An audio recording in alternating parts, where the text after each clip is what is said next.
think you can deliver on these? Yes, I agree. Okay. And I wish to ask that you grant me. Sure. Just sure. No, 50 is too long. Well, you know. That's how much you have. That's how much you have allowed. Yeah, I know. No, but you don't worry, articulate. But in order to play the devil's advocate, permit me, if I can ask just the three of them. No, please. To help me understand what they mean by the need to declare state of emergency. I just wish if I could get a minute of them just helping me to understand what exactly they mean when they say the president should still go ahead and declare state of emergency. Okay. Look, you're not the host. No, I'm not. I mean, you are almost trying to answer that question, you know. Yeah, so I was actually going to ask Dr. Asigbe to do so. Allow him briefly because it's important. Maybe he wants to say something to that. Yes, Doc? The reason I asked is because I didn't hear him say. I know he also stood the house on that. I heard them say same. But I got a bit confused when they said they want a state of emergency and not the declaration of forest reserves and water bodies as security zone. And frankly, I'll start with you. Is there a need for coordination going into Friday? Because that's key. The group is large. And you know when you don't coordinate in such a group, you may come out with nothing. Is there a need to coordinate and go in with a clear position and get some clarity from that? I think we'll behave ourselves. Don't forget the group is represents varied probably interest, but even though they are CSOs. I mean, I think, and because of that, we can have I don't think, it's a rudderless, it's an acephalous group so far for now, except the media coalition, which is tightly managed by Ken and Co. So I think because it's a very, look, we'll be fine, don't worry. There's a consensus already around this conversation that, look, we are going to ask for KPIs, and we want to know what the next big thing is and how to get this thing solved. To that extent, we can extend these consensus we've had around this table to the larger group. As you realize, Imani, the human rights groups, Ken's group, and then, of course, many others are around this table. So we'll behave ourselves, don't worry. So I wish the president and everybody else all the best, but we want this ending with, as I said, clear timelines and something that we can hold the president to, that we can all help in monitoring and execution. I'm grateful, gentlemen and lady, for joining me. Enjoy the rest of the evening. We'll see you back here on Monday, where we'll be assessing what was achieved from that particular meeting.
Hello beautiful people, it's time once again for Home Tips with Mira, and we are still continuing with this episode of using squash. So what can we use it for? In today's episode, we will do some baking with squash and sweet potato. So stay tuned and don't go anywhere. We'll be right back.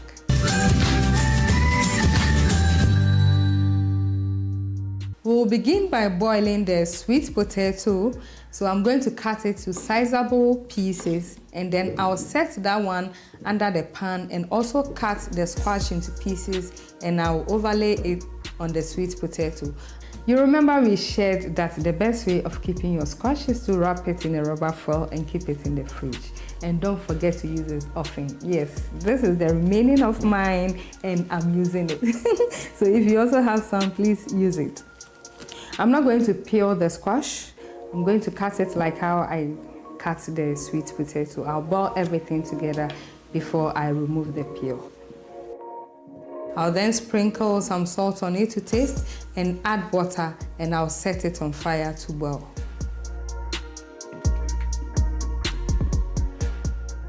It's been like 7 minutes and our potato and squash is ready. So I'm going to bring it down from the fire. We don't want it to be overcooked. We don't want it too soggy. I've drained the water. So here it is. Now we have to let it cool so that we can remove the peels. Now I'm going to peel all the potatoes and the squash.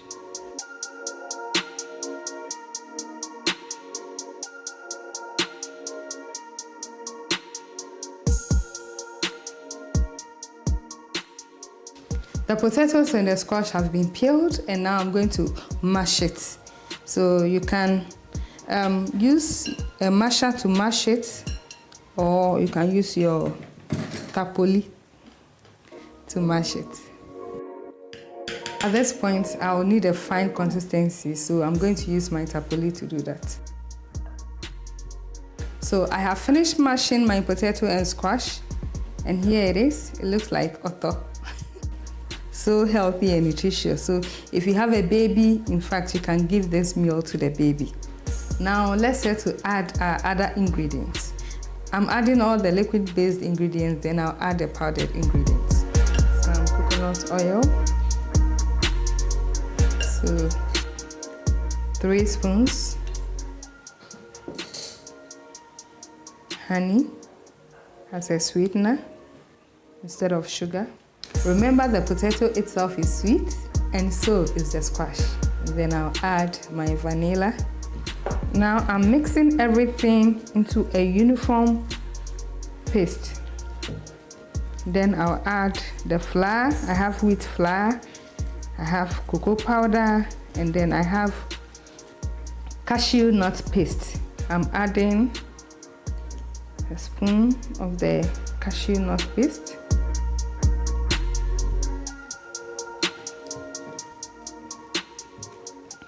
I'm adding my cocoa powder.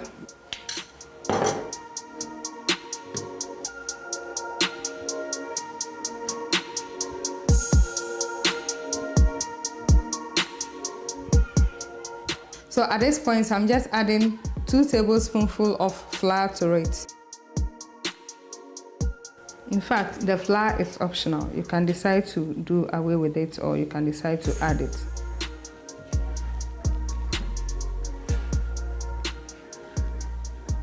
Now everything is ready for baking. Before I put into the baking dish, I have to coat the base with oil. So that's what I'm doing now.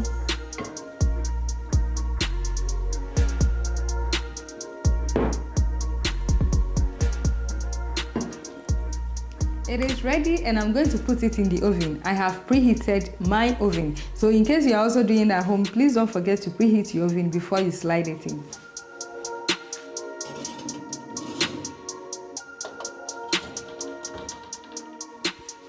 So I bring it out and I dip toothpick into it and it's dry. Our squash and potato cake is ready. So let's do a cutting and then I'll do the tasting for you as usual.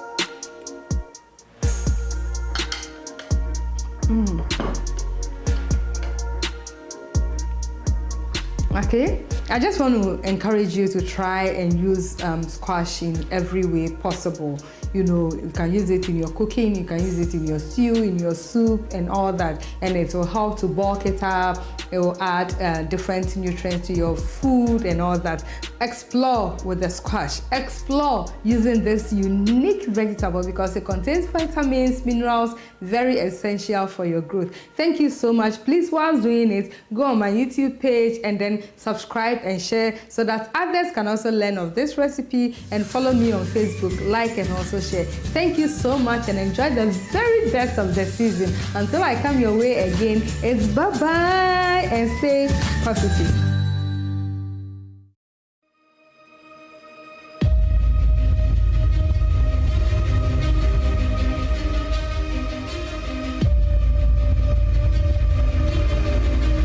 From the rich melodies of jazz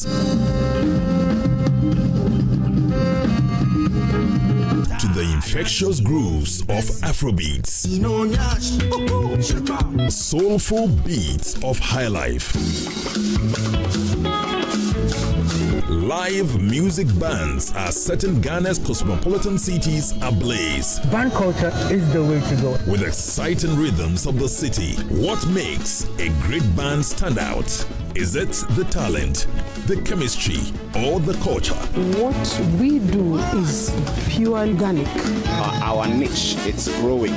Get an exclusive backstage pass to meet the artists. Join Becky on the all-new E-Vibes musical band series, The Experience.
Bank of Africa, as strong as a group, as close as a partner. Where Duraplas goes, water flows. PS Industries has introduced a new roofing system known as ColorLink Plus.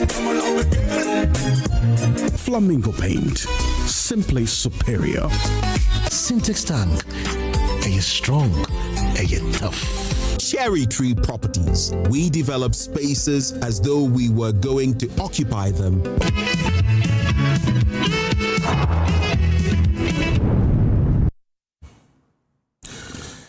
The subject of illegal mining is back, and back in the strongest fashion. In the last month or so, we've never had this show without discussing illegal mining. Do you remember when we used to do the same? In 2024, almost every Saturday, we did illegal mining. In 2023, in 2017, far back in 2012, will JM walk the talk? John Mahama, will he walk the talk? Yesterday, he met with CSOs, civil society organizations, and made a firm promise and showed efforts. Great efforts, slow solutions. Is that what we are seeing? He won't declare a state of emergency. Some say he's damn wrong. So, how will Galamsey define John Mahama's presidency? Stay with us. We have experts, and we have your usual pundits joining us as well. But in this broken system, where there appears to be very little accountability, and political parties have hijacked the democracy, there is more revelations almost on a daily basis of the rot by the Akufo-Addo regime. Is this one of those? Can it stand the test of evidential proof? Imani, Africa, has done its analysis of the gold for oil and finds there's a risk of a loss of over 7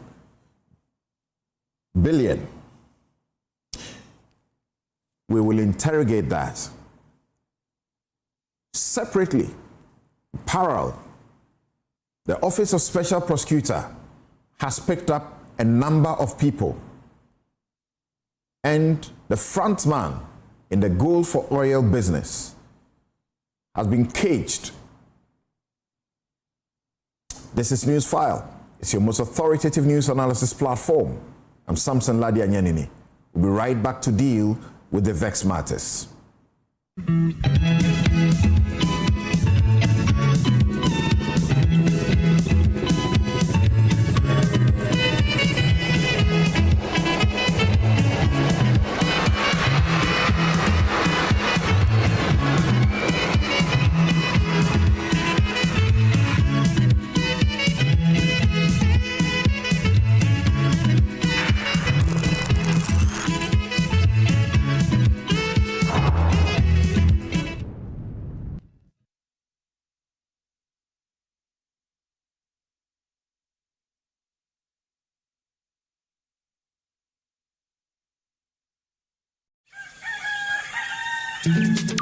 Still, Misaka, and Nemu was a summer brabo, and it can afford Swabrabo. Misaka pensions, Caro. Misaka or the Sika. Misaka insurance.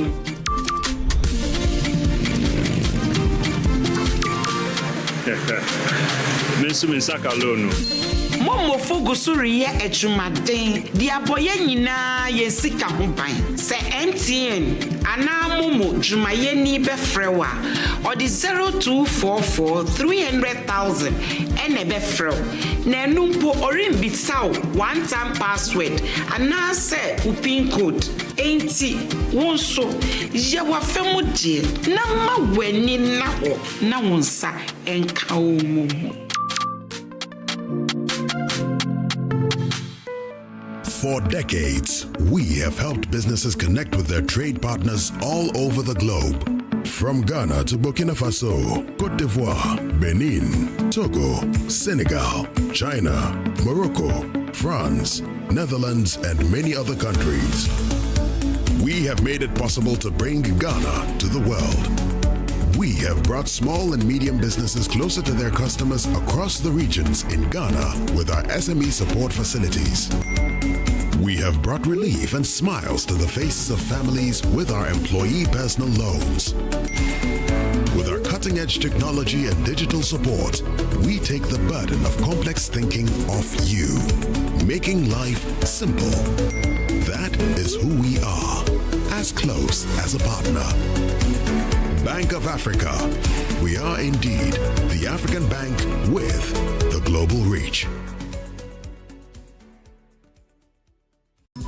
Ghana, the wait is over. The grand finale of the Energy Commission Senior High School's Renewable Energy Challenge is here. Watch as 6 outstanding schools, Presbyterian Boys SHS Presekli Gon, Adidome Senior High School, Ahantaman Girls Senior High School, Ola Girls Secondary School Kenyase, Damongo Senior High School, and Dabopa Technical Institute compete for the ultimate title of Ghana's Clean Energy Champion. Join us on Tuesday, 7th October 2025 at the Accra International Conference Center at 10 a.m. Who will rise to the top? Catch the thrilling finals live on JoyNews at 10 a.m. prompt. The Senior High School Renewable Energy Challenge is powered by the Energy Commission and the Ministry of Energy and Green Transition in partnership with the Ghana Education Service and the Ghana TVET Service, and with support from GIZ, Ashes University, Volta River Authority, Greenfield Ambassadors, Star Oil, and the PURC. Media partner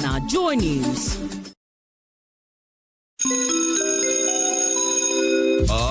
Announcing Ghana's first unlimited photocopier leasing. Yes, from just 983 Ghana cedis, you can lease a multifunctional photocopier and print unlimited. Yes, unlimited and free paper every month. Guess what? That's not all. Toners, repairs, and maintenance all are free. And oh, I'm not kidding at all. And we cover the whole country. Yes, the whole country. What are you waiting for? Just visit us at www.valixlease.com or call 0244 644048. Remember, terms and conditions apply. Valix Lease, affordable document management solutions.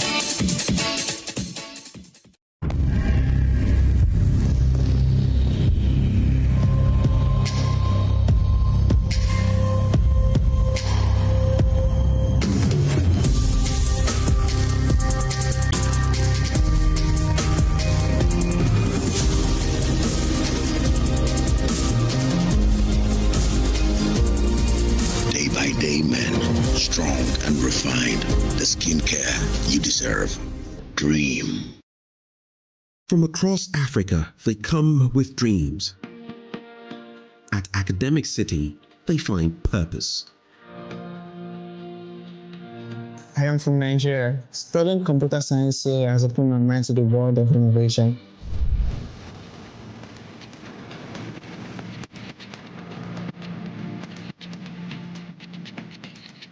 As a parent, seeing my daughter pass at ACT gives me peace of mind. ACT didn't just teach me skills, it gave me the confidence to lead change.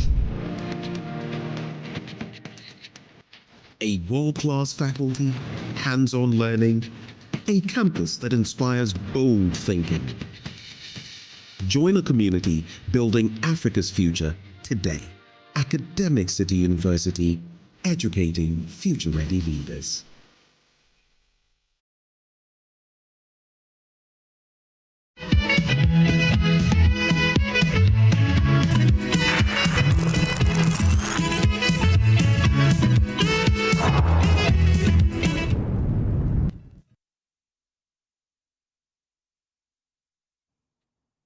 You're welcome back. This is Newsfile. It's your most authoritative news analysis platform. And here on Newsfile, we put Ghana first. I have a very short take to do again. And I'm asking JM, disrupt to restore. Your reset agenda, you must mean it. Like seriously, you must mean it. When I hear you talk and say, it's not going to be business as usual, I understand that to be the true sense of the reset. It must not be business as usual. I've had the opportunity to tour this country in the last 3 weeks.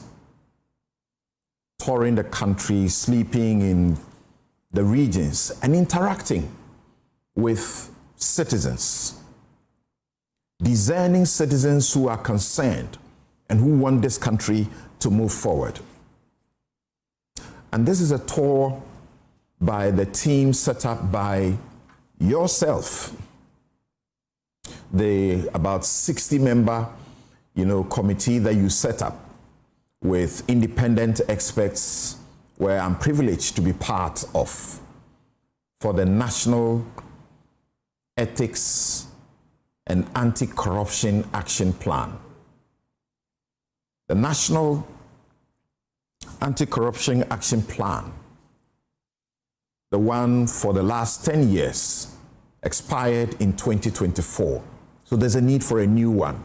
And you put up the team together from civil society, reputable people from our justices of our Supreme Court, Attorney General, offices, the likes of Daniel Domelovo, very respected civil society leaders, as you can see in your shot.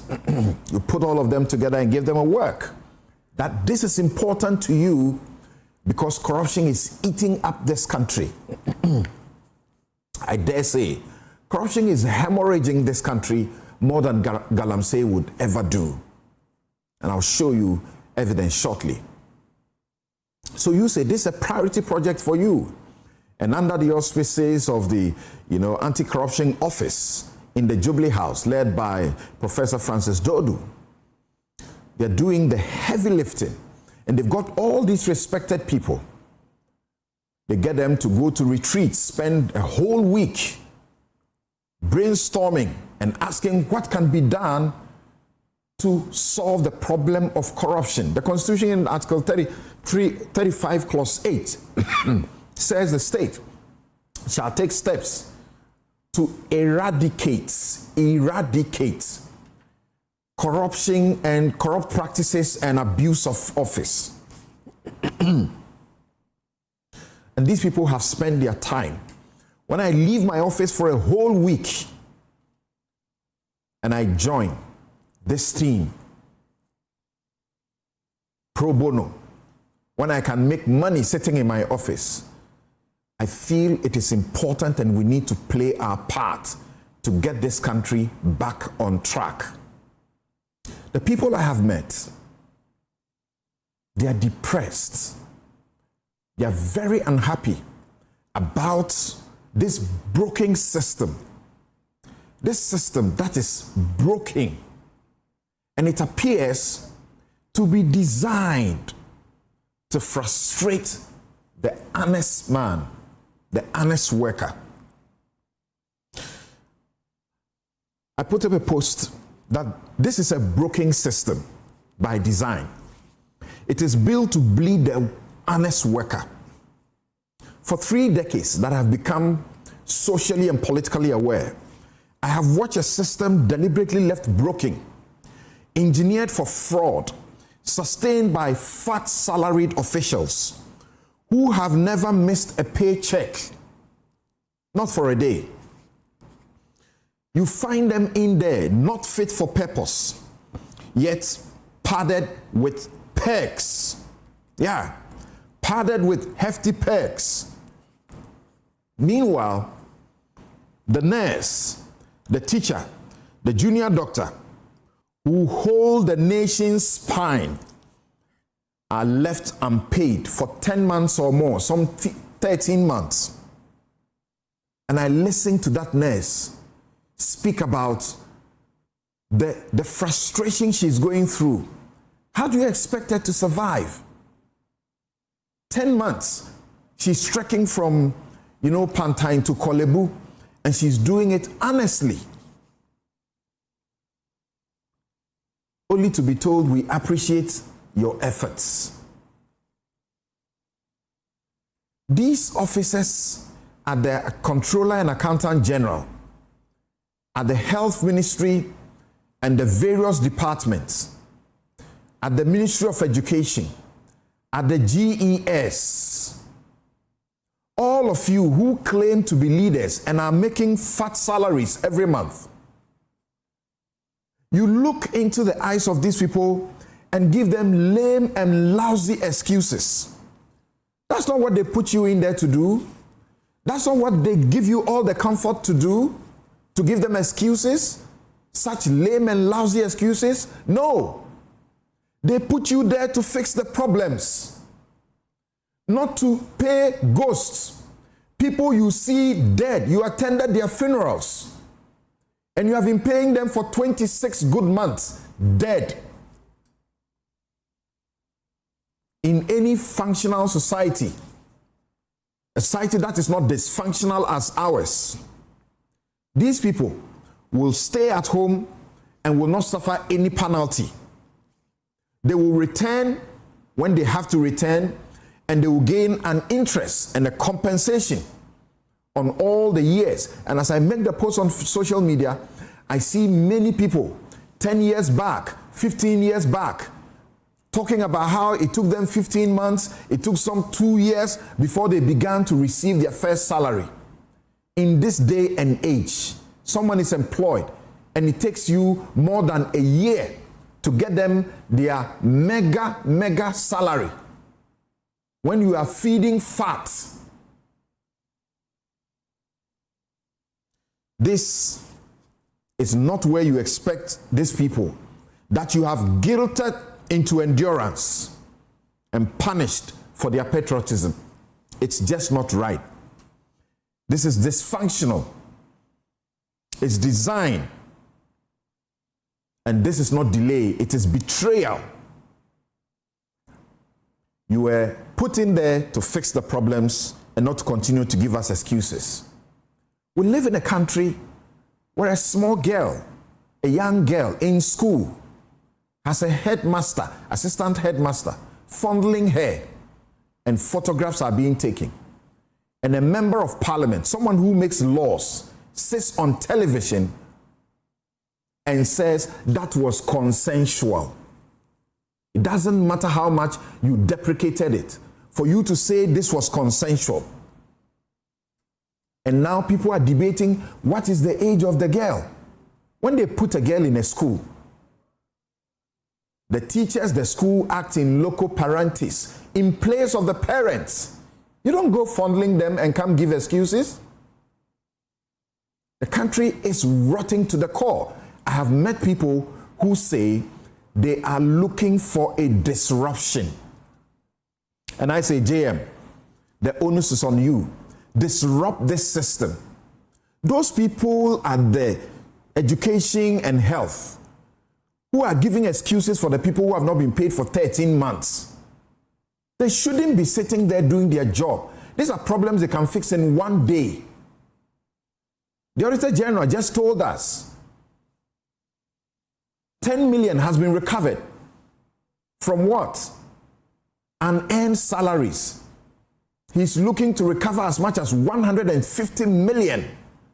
People are stealing and we are watching.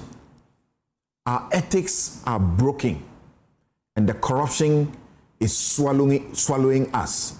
Your big push agenda is 10 million that you have put on it.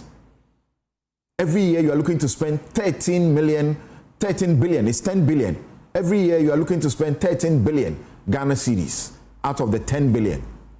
Each year this country loses 3 billion. Now we are told it's about 5 billion US dollars to corruption, to the thievery. 3 billion. That brings you to almost 40 billion Ghana cedis. 5 billion lost, unaccounted for. That brings you to almost 63 billion Ghana cedis. We have everything it takes to solve the problems of this country. We are the largest gold producer in this Africa. We are the second largest in cocoa. And what do we have to show for? Unemployed people, people skilled, looking for jobs. Not that they are not skilled, people educated, but they can't find jobs. President Mama, don't let this be business as usual. Kick all this fat salaried, not fit for purpose, belly, people who are just draining the country and doing nothing. Just kick all of them out. That's my take. I'll be right back.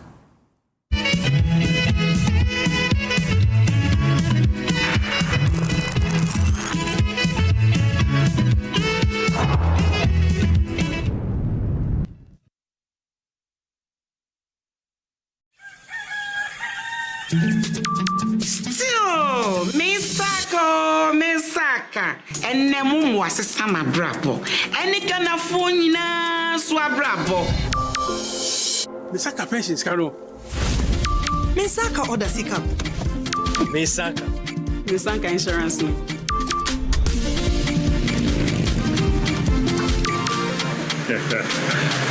Misaka loan.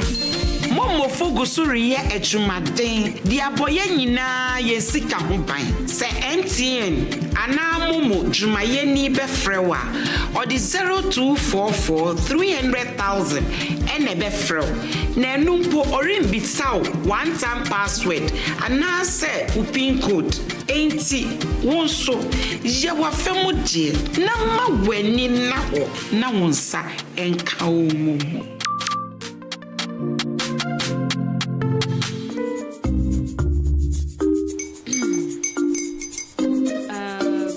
His uncle are almost here. Wait a minute. This one too, your friend Kwame. Wait, Kwame. As in the same Kwame again? Yes, Mommy. I'm the second coming. Into all this tension just to reintroduce that broke boy from Kaswa. Why would you deceive the family like this again? Now I understand the whole delay. Troll from Kaswa, dear. Why wouldn't he be late? Or be late? Of course.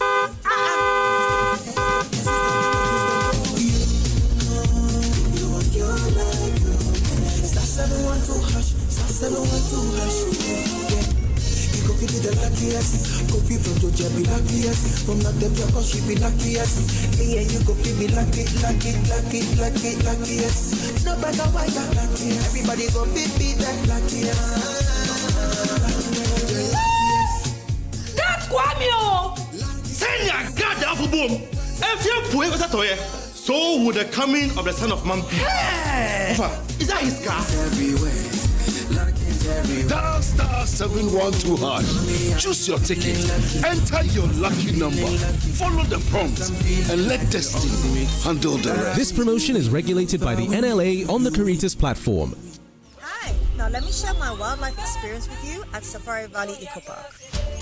Welcome to Safari Valley Airport. Our electric shuttle pulled up, and in no time, our tour began. We were surrounded by wildlife from the moment we entered the eco park. We were greeted by experienced tour guides who took us through orientation and how to better enjoy the experience. Watch these animals roam freely in their natural habitat, undisturbed by our presence. We saw zebras, sable antelope, brown cranes, Mira, silky chicken, nyalas, Shetland ponies, and so many animals I just couldn't keep up. Our tour guides taught us so much about the wildlife, their behavior, and how to interact with them. I even fed them. We also went fishing on a man-made canal. Then we took a break to have lunch in this serene environment. All this amazing experience for this price for adults? This price for teenagers. It's a bargain. As the sun began to set, it was time to go back home, but not before dinner by the campfire. It has been a thrill of a lifetime, and I can't wait till my next visit. Safari Valley Eco Park, bringing you closer to nature.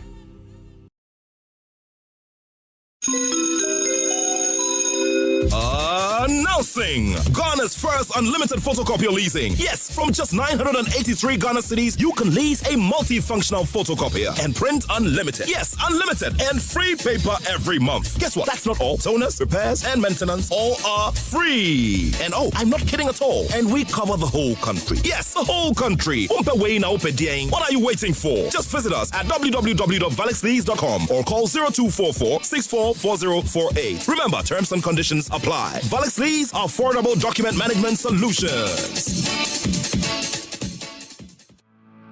For decades, we have helped businesses connect with their trade partners all over the globe. From Ghana to Burkina Faso, Côte d'Ivoire, Benin, Togo, Senegal, China, Morocco, France, Netherlands, and many other countries. We have made it possible to bring Ghana to the world. We have brought small and medium businesses closer to their customers across the regions in Ghana with our SME support facilities. We have brought relief and smiles to the faces of families with our employee personal loans. With our cutting-edge technology and digital support, we take the burden of complex thinking off you, making life simple. That is who we are, as close as a partner. Bank of Africa. We are indeed the African bank with the global reach.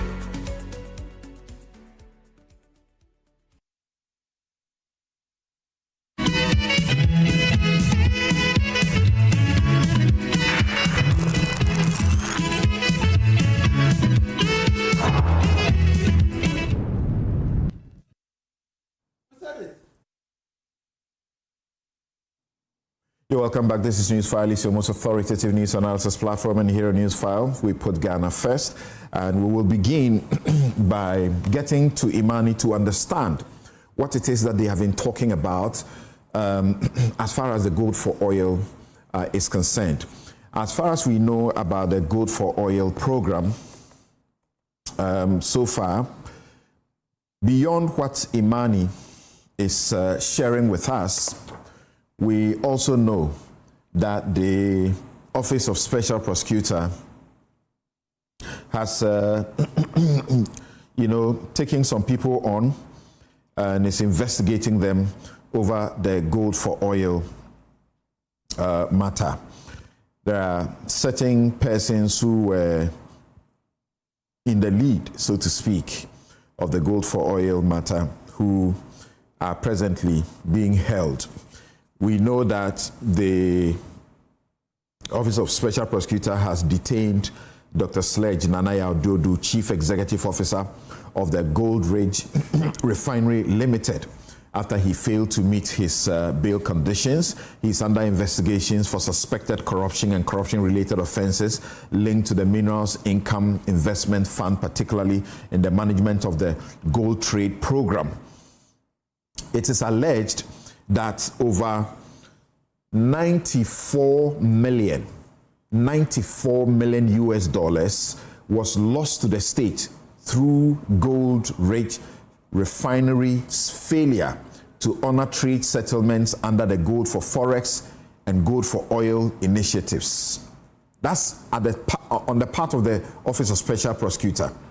94 million US dollars, not Ghana cedis. Convert that into Ghana cedis, and you see that this big push, we are looking for money. We don't even have 13 billion every month.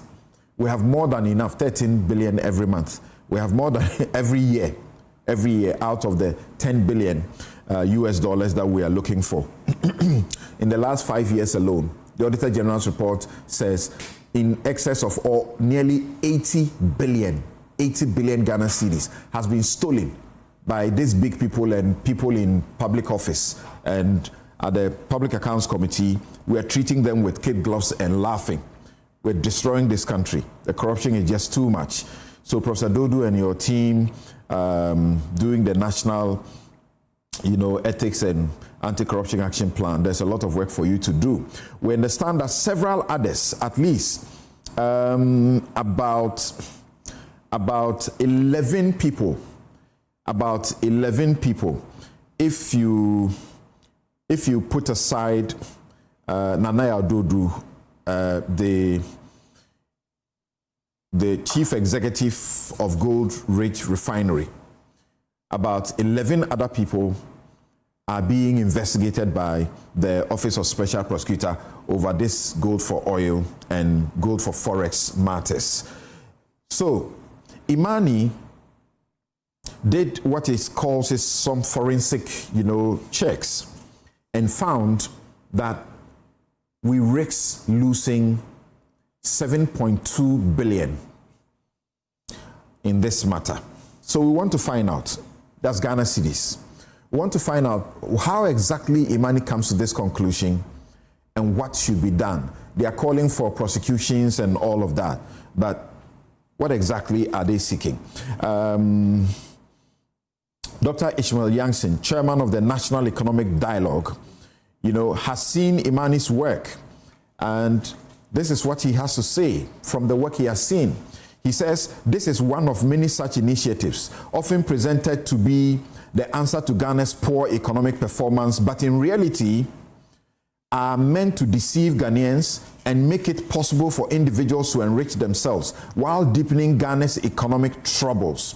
The revelations are frightening and clearly demonstrate how people in government have over the years connived with suspected foreign and local criminal agents to undermine Ghana's development efforts. The people, companies, institutions involved in the brazen attack on Ghana's future prosperity should not get away with murder. The government must demonstrate the resolve to deal ruthlessly with all those involved if the resetting Ghana agenda must succeed. Thank you.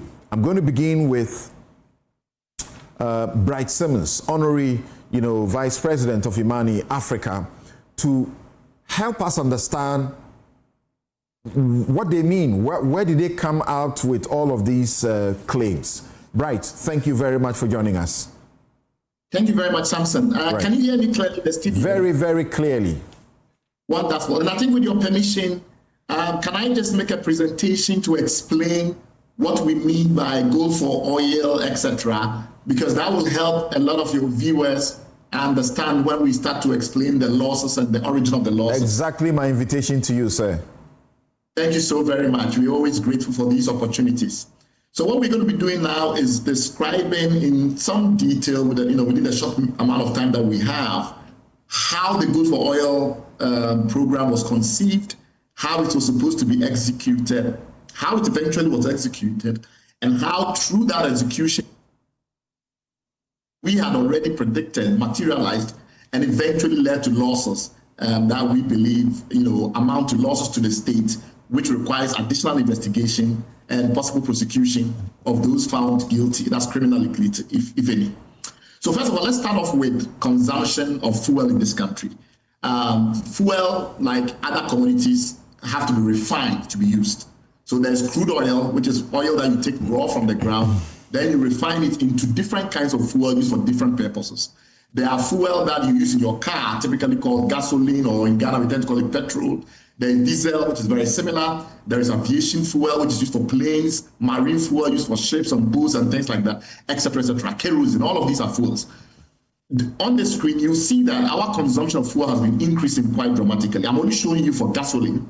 And you can see that the amount of gasoline we consume has more than quadrupled over this very short period from 2000s until now. But there are other types of fuels, and this, what you see on the screen now is a breakdown of some of the different kinds of fuels that we use. And what has happened over the years is because of weak industrial policy or problems in our industrial policy, we are not able to refine these fuels in our own country. We have to import them. Or at the very least, you have to import the vast majority of the fuels that we consume, the tonnage of the fuels we consume. And the amount of money, the dollars that we were using, moved between $250 million to about $400 million because as consumption grew, the more money we needed to import. What is funny though is that as consumption grew, the economies of scale should have improved, making it more viable to produce refined fuel in our country. Because the more you consume, the bigger the output is, and therefore often the more efficient your refinery plants will be. Even though we have two major refining plants in the country, Tema Oil Refinery and Central, both of them are not functioning to their fullest and their optimal due to weak policy. And this is what I call catonomics, where we often are very clear what we want, and we define it often in political terms.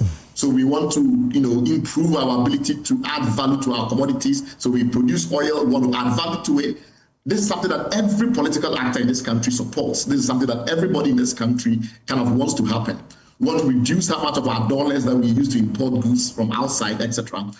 However, when it comes to the how we actually do these things, somehow we disconnect the stated objective from the actual mechanics of getting the result. So we have this so-called catonomic problem that continues to bedevil us as a country. So in short, we've not been able to fix the oil refinery and Central, and therefore we keep importing fuel.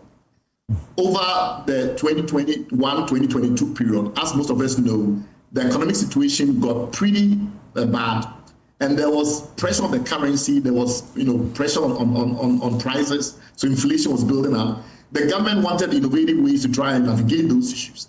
And one of the suggestions was that because we have gold in our country, we could buy gold in cedis and then somehow use the gold to acquire oil, in which case we bypass the need for dollars.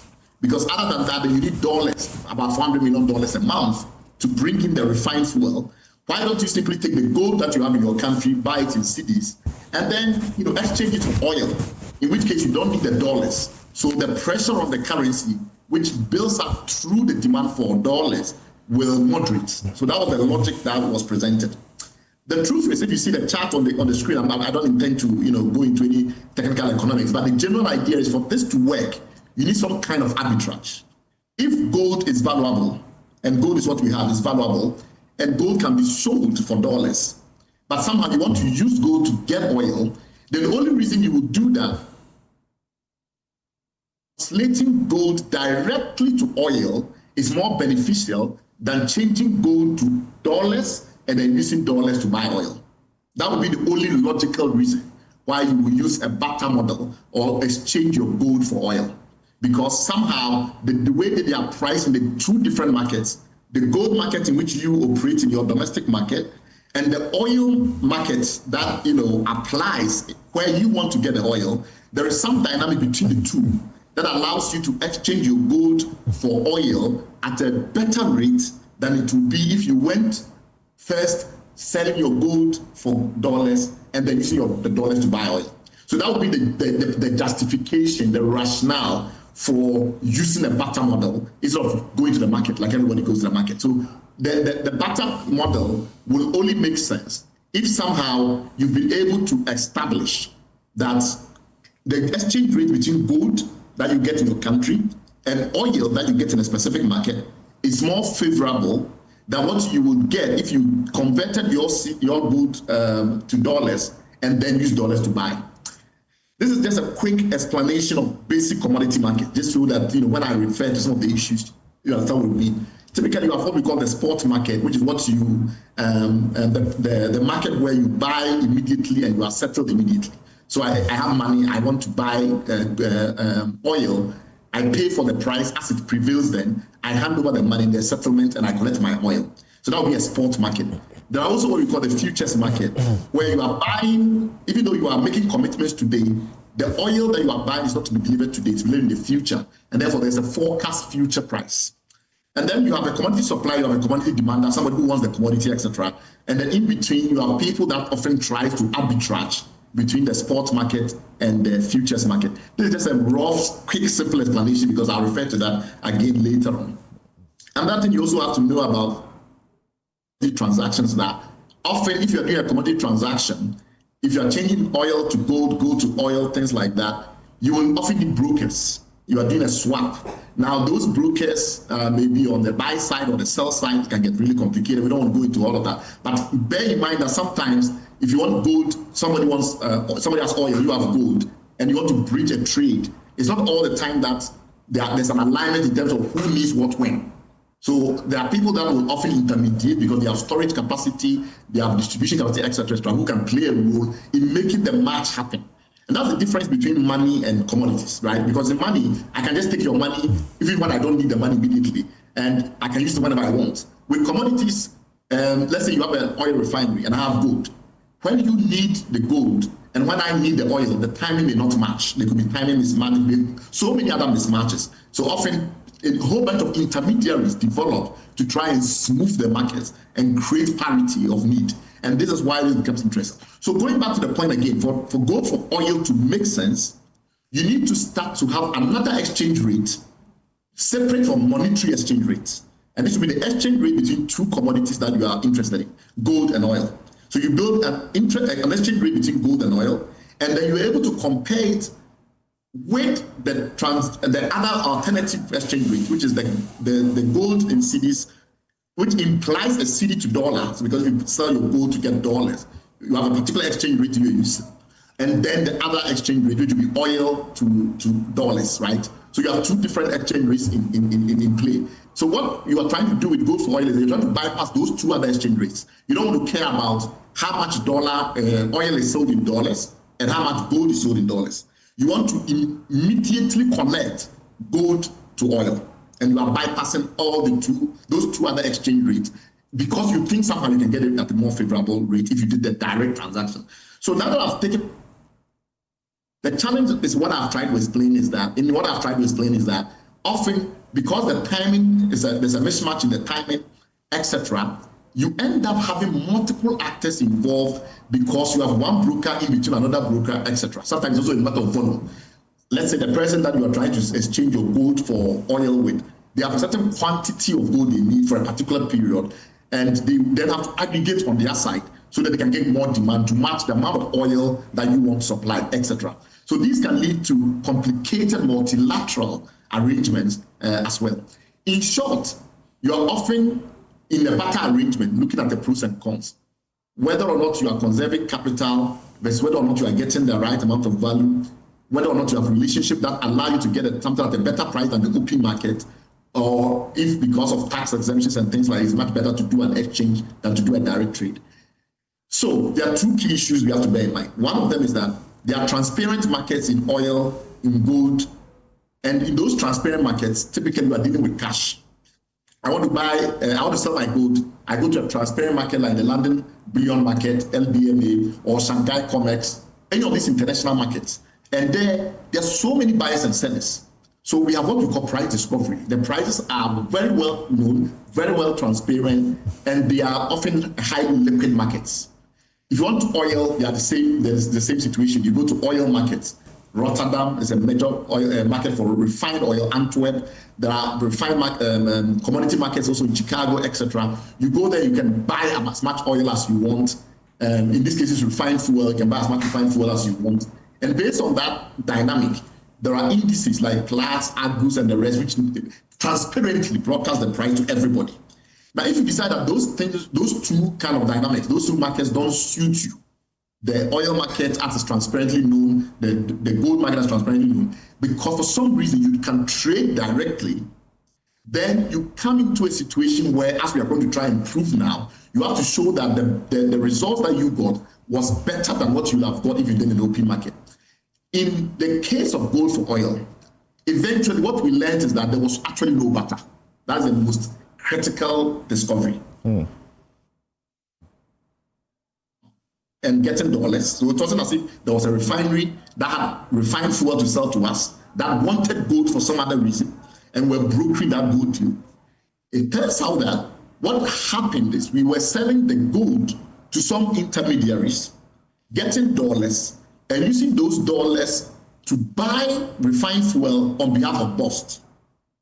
So there were traders who would sell oil to refined fuel to BOST, like gasoline and diesel and the rest, and they were receiving the dollars. So ultimately, the effect of the whole arrangement was that BOST became a major player in importing of fuels and displaced some of the private importers.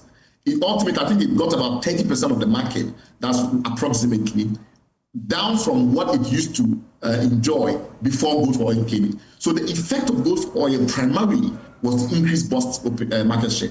Remember though that if we wanted to do that, we could simply have just provided dollars to BOST on a loan basis and got BOST to import oil. I mean, if that's what we really wanted. So it's not as if we wanted to support BOST and make BOST a more effective player, we need to do gold for oil. I'm just explaining that one of the effects of gold for oil was that BOST, which was a state-owned distributor, acquired greater market share.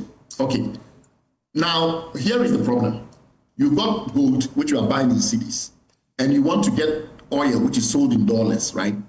You end up still doing what you're doing anyway. The difference here, though, is that we don't really know who you are trading the gold with to get the dollars and who you are brokering with in order for the oil in its refined form to be delivered to BOST.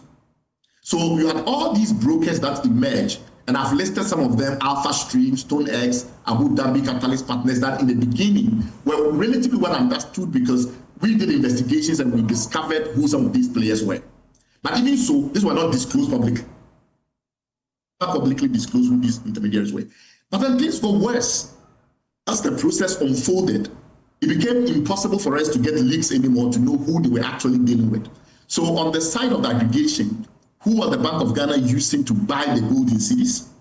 What was the forex rate that they were applying? Because remember that gold has an international market. So even if I'm selling to you in Ghana, I have my mind that I can sell it internationally, and therefore there's a certain rate that I'm trying to use. And then what was the actual price that they were paying? None of this information was ever publicly disclosed. So they would do a deal in Ghana, they would buy the gold from, aggregators, and then sometimes they would finance the aggregators. So that's where these gold rich issues come in. They will give money in advance to the aggregator to go and buy the gold and bring it to them in cities. And then when they get the gold, they have to send it to somebody else through another series of intermediaries to get the realized dollar. And then when they get the dollars, they then have to use the dollars to buy the fuel and bring it in. In each of these instances, there were no public disclosures of who these actors were, who was aggregating the gold on the ground, who was eventually bearing the risk of any losses that arise if you buy the gold at a certain price and the price moves in the international market in a way that you can't realize the dollar value. All those challenges arise from lack of transparency. Is the opacity. That's what delivered those problems. So there are theoretical risks that we knew, which we warned about. And those theoretical risks include the fact that if you give money to someone to go and buy gold for you, the person may bring you less gold than you anticipated. The gold that the person brought to you, the gold content, because what you get is what we call DOR, which is a kind of gold that is refined to a certain point. The gold that is sold in the international market is often refined to 99.9%, etc. What you get from buying in the market in Ghana may be 90% or even less, or 92% or whatever. So due to all those dynamics, the prices may change and may shift. All of those dynamics require transparency. Now, if you miss, it's a loss. So this MAFE issue we are talking about is a similar problem, where money was given to some party to go and get gold on behalf of MEF, and over time it was realized that somehow, because of all these, instabilities in the way that the regime was set up, you accumulate loss over time, which ordinarily you shouldn't, because these are very mature markets. How did we get our loss numbers that we've put out? It's a very simple matter. We know the realized losses. The Bank of Ghana has already told us about the foreign exchange losses. And those foreign exchange losses arise simply because you buy the CD you buy the gold in CDs at a certain rate, you are exporting the gold and you are realizing dollar in a certain rate, etc. And you eventually, those rates may move against you and you get a realized forex loss. There are also issues around the intertemporal, what we call it the intertemporal. The gold price are moving in a certain direction and you have the opportunity to accumulate reserves over time. So if you don't accumulate resource and instead you commit to certain prices and therefore because you want to buy oil through this very murky process and the rest, you're not able to accumulate the reserves as a bank. So you don't benefit from the increase in prices in the gold price that you will have got if you are accumulating your reserves. There are also issues around the hedging and the basis risk that we've investigated. There are issues around import premia, etc. If you get involved in oil trading, there are so many of these different cost elements where if you do a counterfactual analysis, that's if the Bank of Ghana had not done that, what would have been the realized gain or loss? So we have just done a counterfactual analysis. And from 2.14 billion established by the Bank of Ghana itself, we've looked at all the other situations in which the Bank of Ghana could have avoided losses or made gains and which it didn't. And so based on that accumulation, we've come to this 7.2 billion number. Remember that number is an analytical number because nobody really knows today what the full losses are. The engaged, reputable auditing companies to go through everything and come up with a final number. So what Imani is doing is providing you with a model that gives you a sense of how much loss could have been accumulated based on counterfactual analysis if you had done this other than that. And you can also use the same to query consumer welfare. So if, for instance, we had done gold for oil, could that have led to, for instance, higher prices at the pump, or could that have led to a pressure on our currency, etc.?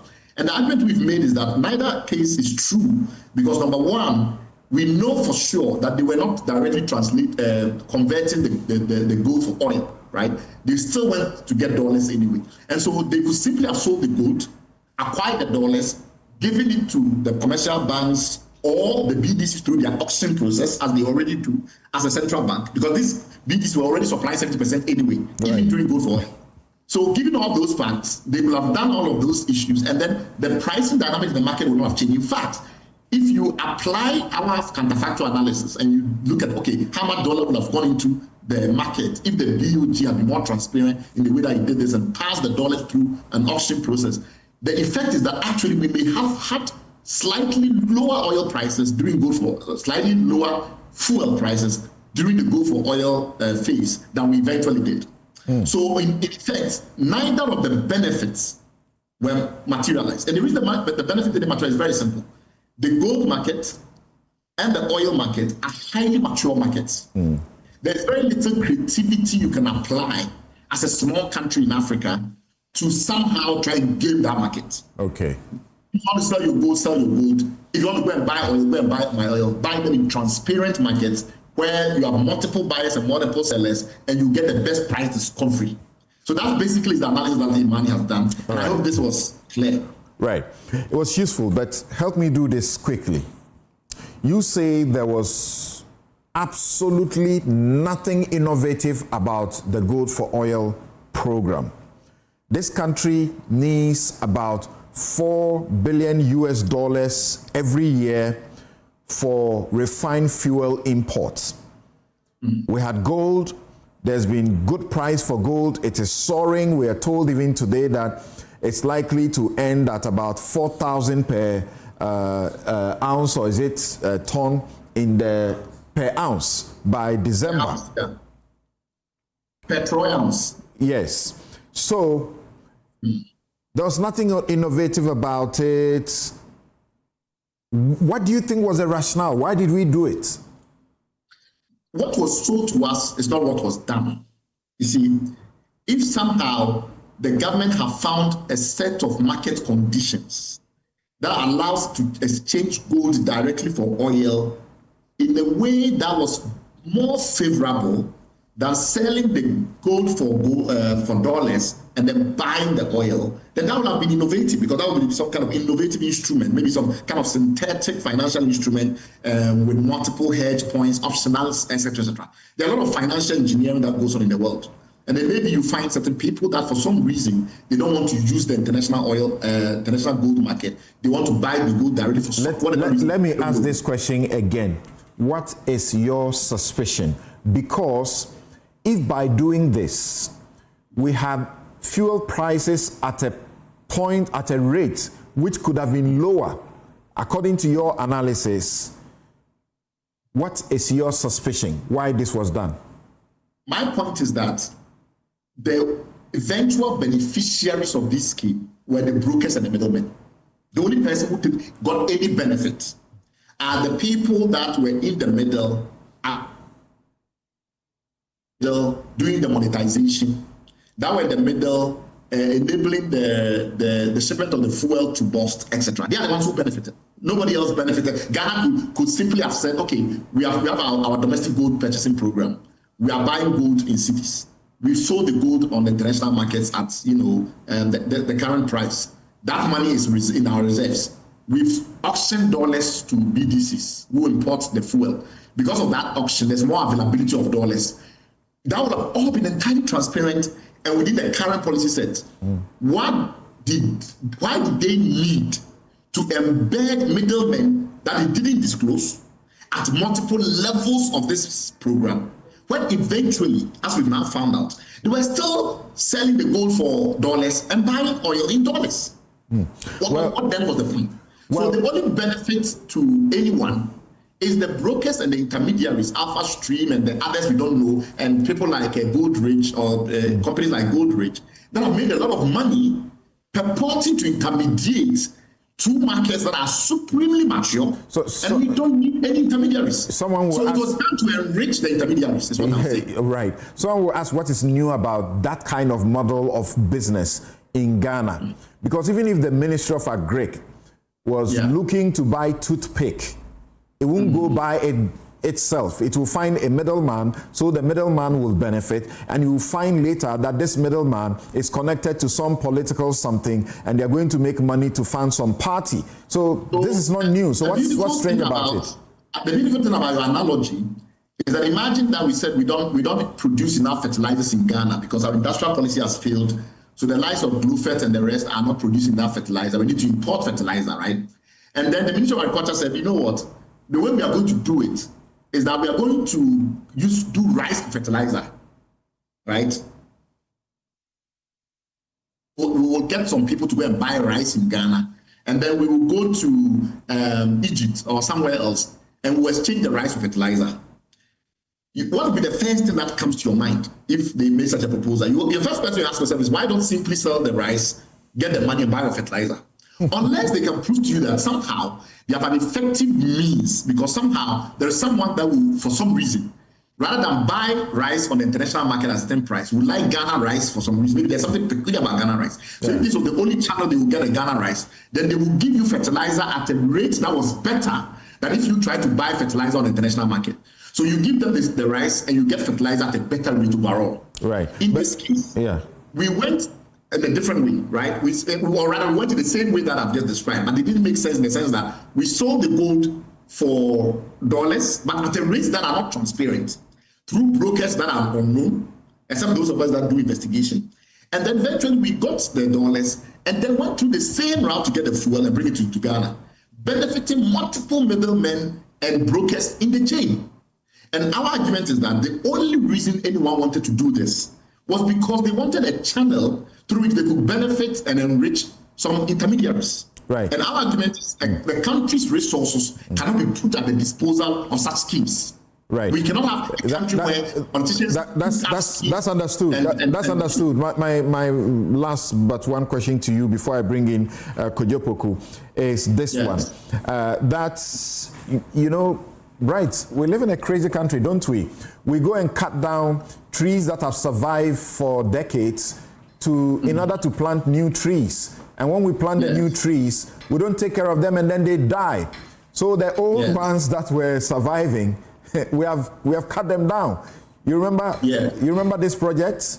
I remember it very well. Thank you very much. This is what we do in this country. So Menace investigation, Menace investigation. Exactly. Yeah. Now my question is, these 7.2 billion Ghana cedis, it's potential loss. You are not saying it is lost. Yes, I think I made that very clear that the losses that we are describing are realized losses that have been confirmed by the Bank of Ghana, plus counterfactual losses. So it's an analytical point. It establishes the losses that we know for sure. And then it says that based on the way they did it, if they have done it in another fashion, which is more transparent, and therefore the Bank of Ghana have built its reserves, the auction market had worked as it normally works, etc. The ultimate outcome will have led to certain gains and certain avoided losses. And if you add all of that together, there's a potential that you could have made 7.2 billion cedi loss. Of course, we are waiting for that's why we did what we did. We are waiting for the audits that are going on the civil side, which is basically the Bank of Ghana audits and stuff like that. And also we are urging that forensic audits current, be instituted. And we know the OSP is not doing forensic losses, for instance, he's doing criminal prosecutions and investigations. So that's a different matter. But we're asking also for forensic audits. Every single intermediary, we know some of them because we've done investigations, but we are not authorities. They are authorities. They should investigate every single player in that particular scheme, every single trade in that particular scheme, and then look at the implied foreign exchange rate, etc. Because our analysis of the implied foreign exchange rate, our analysis of the implied premium, all of that has led us to this conclusion of losses. Right. But we are not a state auditing agency. Right. And I need a very quick... Somebody else has to do the work. I need some 30 seconds on this. You speak about tax exemptions. Did you find that these tax exemptions were granted by Parliament in the first place? Well, the tax exemptions element of it, I don't want to delve into it too much because there are some additional work that is ongoing in that respect. Just as I also don't want to delve into the specific criminal liability attached to specific individuals and the rest because of the petition. Okay. So for that, I think you should bear with me. I will hold on to that for a while. Right. Because you know that there are already tax exemption matters that have eventually graduated into criminal liability for some people in this country.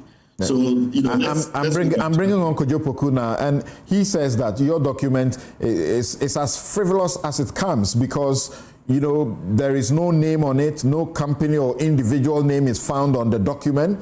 And his simple question he's been asking all week is, first, that you put 7.2 billion cedis as the potential loss due to lack of reconciliation, and his concern is that this document, as you can see, the source document itself does not have such a figure on it, and again, there is no name to that document. Kojo Poku, thank you very much. He's Executive Director, Institute for Energy Policy and Research, and he's a member of the MPP communication team.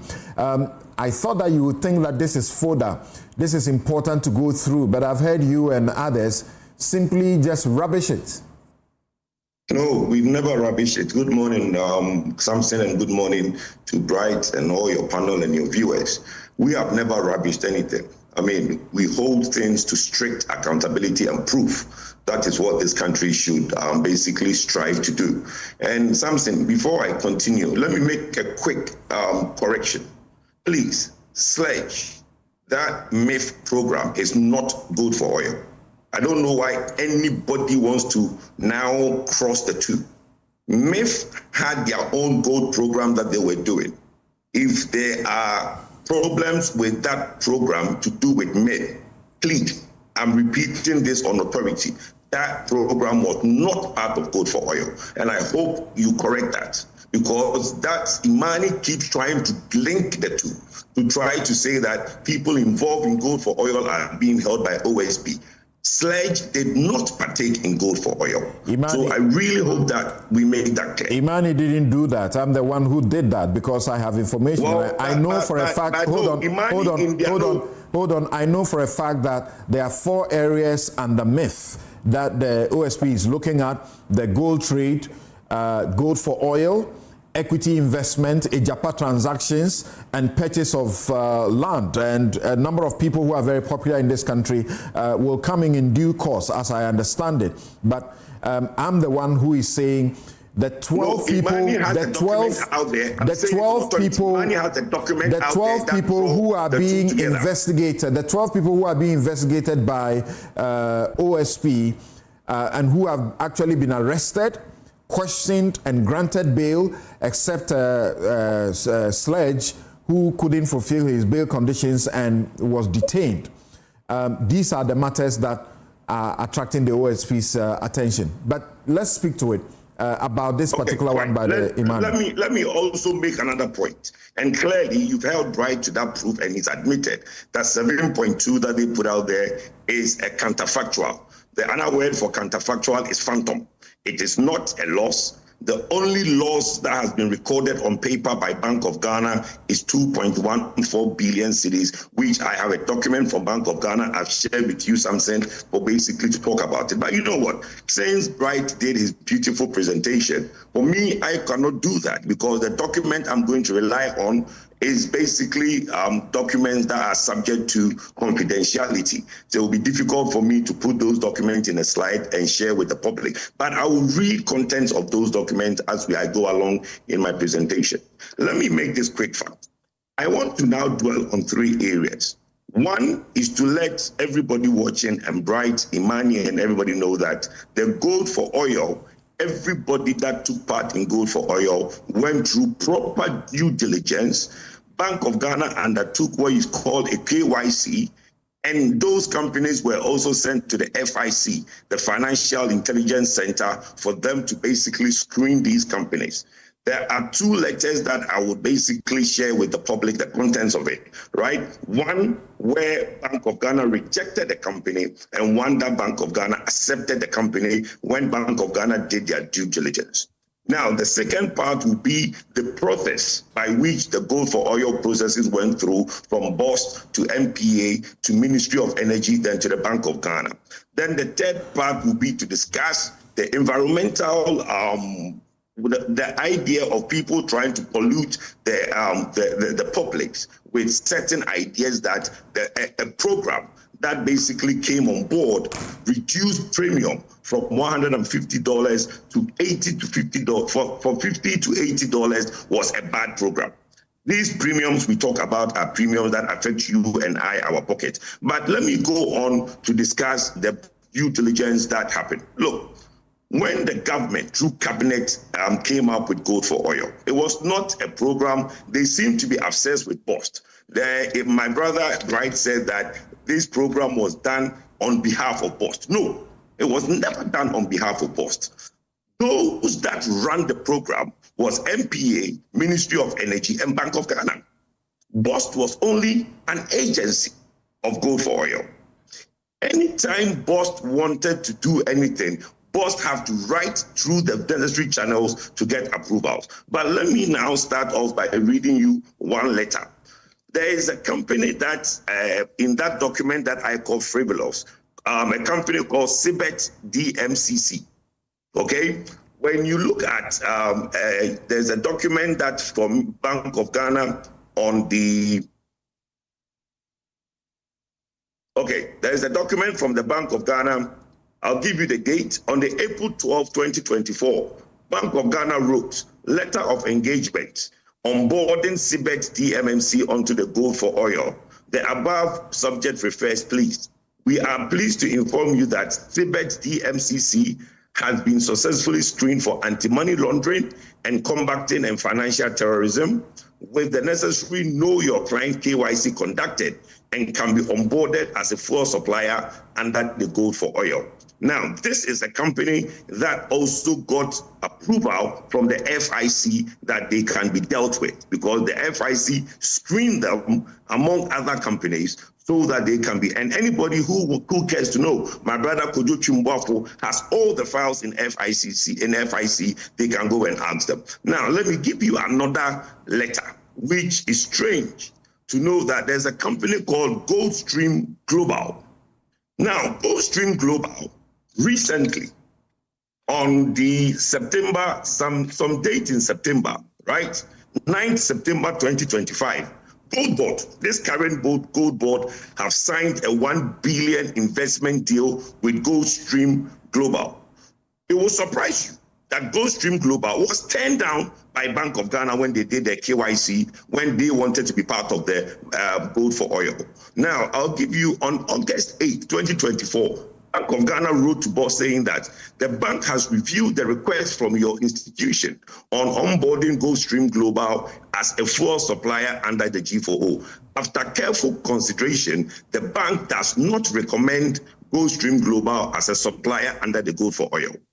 This same Goldstream Global today, Gold Board under the NDC has signed a 1 billion contract with them. But under the Gold for Oil, Bank of Ghana rejected them. So look, this will tell you that there was a process in place where some people were subject to proper due diligence of Bank of Ghana and proper due diligence by FIC. Now, when the company is onboarded and they've been agreed to supply, what they do is that, look, as any other international oil trading company does, and in that document, they talk about people, single sourcing and all these things. Look, companies that supply products into Ghana, nobody does due diligence on them because it is a private transaction. Bulk distribution companies goes around to find their suppliers. I see that document talks about Netwise. Netwise today is supplying products into the market for BDCs. The way our downstream works, before a product enters our market, before a ship berths at the port, the ownership of that product has been transferred to a Ghanaian company, which is a BDC. So the issue of whether companies can perform or not perform is a purely private and commercial. And BOST, yes, companies were writing to BOST to be part for Gold for Oil, but BOST on their own never decided who becomes part for Gold for Oil. They write to the Ministry of Energy, to the Bank of Ghana, for Bank of Ghana to now admit, as I have now read to you in these documents. When these companies have been onboarded and they send their products into the country, the product comes in. There are charges that BOST charge for the rack rate, the unloading, the storage, and all those things, right? BOST in Gold for Oil was only earning a commission. Now they also charge for the storage and the racking and all those things. So what happens? The internal memos for BOST will now be generated for payment. So the GM4 trade will raise an internal memo. And I said it's unfortunate that because of confidentiality, I can't share some of these official documents online on the screen. But one of the things that happens is that when this document is sent, BOST now writes to NPA. NPA is the authority who regulates, who set the pricing and know how this thing works. Now, let me share an interesting letter and the content with you so that you understand the role that NPA played in Gold for Oil. On the July 2nd, 2024, there was a letter that was written from BOST to NPA, and NPA was writing to the Minister of Energy. This is when, after BOST have submitted receipts and all the documents to NPA for payment, this is a letter that NPA wrote to the Bank of Ghana. Wrote to the Minister of Energy at the time. Request for payment to GMP Energy, Cyber DMCC, Netwise, and Polypro Trading.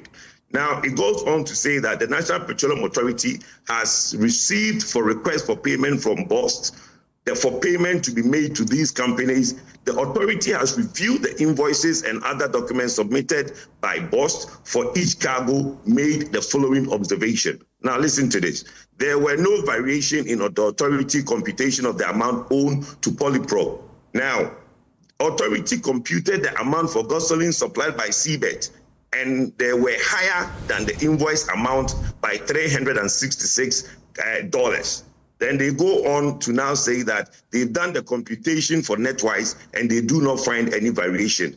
Then NPA will put their recommendation. This is NPA's recommendation. NPA says that in view of the above, the authority hereby recommend the following: payment of this amount to be made to Polypro, payment of this amount to be made to Cybet, payment of this amount to be made to GMP Energy, and payment of this amount to be made to Netwise Petroleum. Then this letter goes to the Minister of Energy.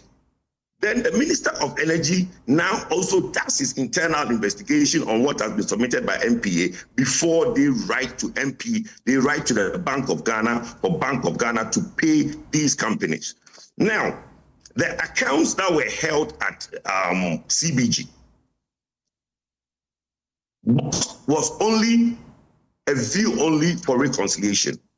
Who had control, how payments were made, how everything was done by Bank of Ghana. The head of Bank of Ghana of this program at that time was our own brother, Zachary Mumuni, who is today the first deputy Bank of Ghana. So I don't get this whole thing where somebody wants to make it look like there is this opacity that they use. A government program that has 3 institutions that went through: MPA, Ministry of Energy, and Bank of Ghana. What was so special about this that when you needed gold rate, you needed to get them by sole sourcing? Gold rate was not part of Bank of Ghana program. That's I have told you over and over. Gold rate was not part of the Bank of Ghana program. MIF is not the same as gold for oil. And I don't know why you don't want to understand that. You have your information, I have my information, and I can tell you. My brother, I am telling you that gold rate, you can double check that. I am telling you authority that gold rate was not authorized by Bank of Ghana. Talking. Let me also talk some. Gold for oil. Thank you, I've heard you, but I'm telling you on authority that gold for oil, gold trade was eventually at the hub of myth. Whether some will say it was imposed on them by the finance ministry or not, that's not the important thing. Some said MIF is not part of the gold for oil. Gold for oil had 3 institutions, 4 institutions: Bank of Ghana, MPA, Ministry of Energy, and BOST. MIF was not part. Thank you. I don't know where you get this MIF thing from. You keep pushing this thing. I'm telling you, it's not true. And you keep pushing it. Kojo, you need to relax about this. I want us to deal with the facts. In fact, we are wrapping up. But you hold on. No, hold on. You are stating something. I'm telling you it's not true. But you want to keep pushing it. Yes, when you give an information, you don't force me to take it. Okay? I recognize the information you have given. Our viewers have heard. So thank you for that. Yes, Bright, quickly, and I need to wrap up on this. Yeah. No, I'm not done. No, hold on. Could you hold on? Please, I'm not done. Could you hold on? 1 hour on Could you, I'm moderating this program. I'm the one moderating this program. I'm not giving you 1 hour. What? Bright was not giving 1 hour. To go through Bright was not giving 1 hour, and I'm not giving you equal time. Hold on. Bright, let's hear you. But that was the point. All the things that please, production, can you cut Kojo off if you will not listen to me? Okay, Bright, let's hear you. Force the point you've made.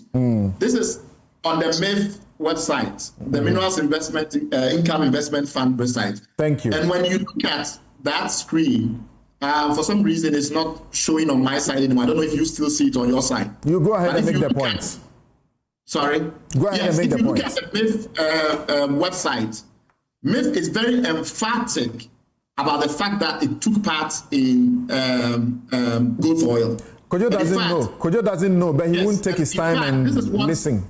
Well, I'm telling you that it's not true. I don't know which gold for oil that MIF took part in. It's not true. So MIF says that this is what MIF itself says. MIF commenced the operationalization of the gold trade program in August 2023. The fund's strategic goal is to integrate investments along the whole value chain of commodities invested in. MIF, through its gold trade desk, has injected over $700 million into the economy. Trade has attracted total inflows of $719 million into the Ghanaian economy between August 2023 and July 2024 through its gold trade desk. And here is what MIF has traded foreign exchange amounting to $531 million over the period with the bulk distribution companies in support of the government's Gold for Oil program. Thank you. So what MIF is telling everybody is that it spent $531 million as part of Gold for Oil program, as part of Gold for Oil, and that settles it. All right. Because no, it does not. No, it does not settle it. Because you see, why it does not settle it. Let me explain why it doesn't settle it. $531 million on. Let me explain why it doesn't settle it. Could you hold on for now? We don't need your explanation on what MIF is saying, but you hold on. Exactly. MIF itself has made it very clear that they spent more than $530 million. And I think our viewers need to be told the facts. The second point is that all we are saying is if they wanted to involve the use of forex that is gained from gold in Ghana in bringing in oil, they could have done that directly. You don't need to have these brokers and that point has been made. That point has been made. You can sell your gold easily. Well, why are you giving my time to Bright to repeat himself? It's not your time. I determine what time is, how the time is used. Yeah, but Bright is back on repeating himself. It's not your time. Can you keep quiet and listen to him a bit, please? Respectfully. Can you? Yes, Bright, finish up. Yes, I'm wrapping up. So what is important for your viewers to understand is that we've done serious investigations that have implicated specific government officials, specific companies, and that information in the dossier has been forwarded to the authorities for additional investigation. So this is not something that is phantom. This is not something that is, basically figments of our imagination. You, Samson, yourself have had some privileged access to certain aspects of the investigation, and you know for sure that these are very serious matters that the country ought to pay the greatest of attention to. Okay. I'm sure I can say that on your behalf. Right. Thank you very much. And we know that you have to be off and going. We actually also have wrapping up here so that we can come to one of the biggest other issue, the Galamsey issue. Yes, Kojo, what's the point you need to finish up on? Let's hear you. Okay, so let me quickly make this. There are two legs for gold for oil. There is the Bank of Ghana program of gold acquisition, which in Bright's presentation, he talks about the acquisition of gold through PMMC and then going into the communities to buy gold to now come in. MIF, as I am trying to explain to you, if MIF provided gold as they claim on their website, what I am telling you is that in the chain of bringing in petroleum products, in the payment for these petroleum products, which were done by Bank of Ghana, in that value chain, there is no MIF. The program that involved bust, there is no MIF. If Bank of Ghana had a separate arrangement with MIF to be part of some other program, I do not have that information. Let's keep that clear. But there is a program that involves BOST, MPA, Ministry of Energy, and Bank of Ghana. That program did not involve MIF. Now let me quickly run. Let me quickly run. This is what we are opposed to. This mechanism where it's not clear. Let me quickly run up. Look. If somebody sits in their office and they say murkiness, opaqueness, use words like that, as if the trail of documentation, which they have not spoken to anybody, Imani have not spoken to nobody from MIF. Imani has not spoken to, Imani has not spoken to nobody from MIF. Imani, please, let me make my submission. Hello, Kojo, you have already described a counterfactual analysis as phantom analysis. Exactly. And that was a wrong premise to start. You don't think so? Exactly. Counterfactual analysis. Imani has engaged with the documentation involved in this. And you call that phantom analysis? Samson, if you start off by creating a certain scenario that $7.2 billion is lost, and you come and say that it's a counterfactual. They didn't say that. They said there is the risk. Yes. I said it inside. There's a risk. They didn't say it's lost. He said it's counterfactual. Yes, counterfactual. Right, said it's counterfactual. But counterfactual doesn't mean phantom. But it is. What does it mean? Go to Oxford Dictionary. What does it mean? It doesn't exist. No, counterfactual doesn't exist. It does not exist. It's phantom. But financial analysis or economic analysis, when you say counterfactual, you are not talking about a phantom. You are using documents that you are familiar with, that you have used to produce a certain result.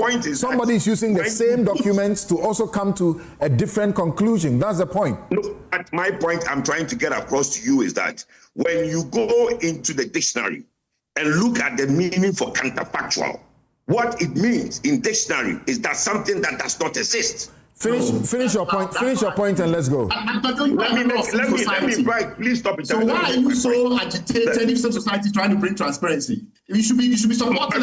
I am with you on that. I am with you on that. We want your objective if we are trying to bring transparency. Let me land. Please let me land. Samson, You see, people make it look like some of us are against the investigation everybody's calling for. Everybody can do investigation because, like I said earlier, Imani has not spoken to MPA. Imani has not spoken to Bank of Ghana. Imani has not spoken to BOSS. Let me finish my point right, please. Imani has not spoken to any of these institutions. If anybody wants to do a proper investigation, you are welcome to go to the FIC, to go to Bank of Ghana, to go to BOG. You will find all the files neatly packed for you to look at. Now, if somebody, my brother, let me speak. When you speak, I didn't speak. Please. Imani, it's not correct. Where do you think our whistleblowers come from? Samson, can I speak? Can you ask him whether I can speak? He spent 1 hour, I didn't utter a word.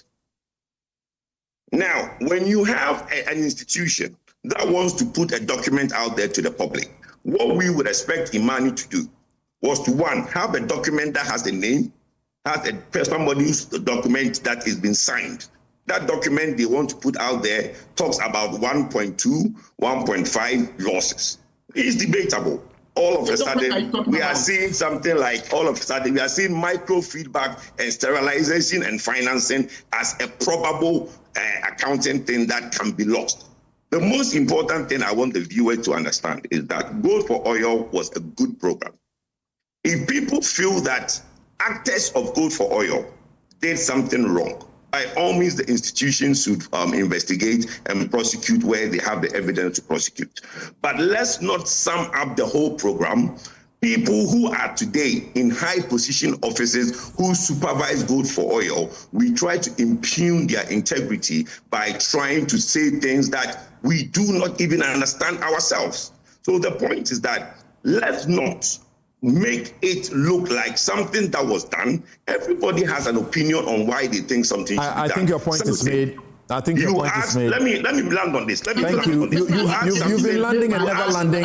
I need to stop. Let me land on this. Thank you, gentlemen. The two of you. Thank you very much. Right. He made certain allegations about Imani that I had to clear. That we didn't speak to anyone. That's not correct. I know that it's not a fact, and we can ignore that because we know that Imani spoke to several people who are connected with this. They have not spoken to anybody.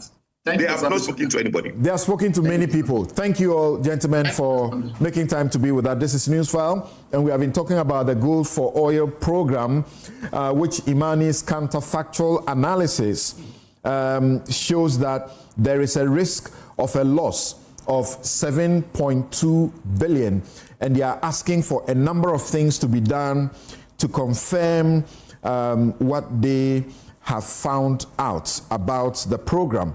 As a matter of fact, by the analysis, they come to the conclusion that there was nothing innovative about it. It was almost unnecessary, and that without it, fuel prices may have been a little less than what we had at the time it was introduced.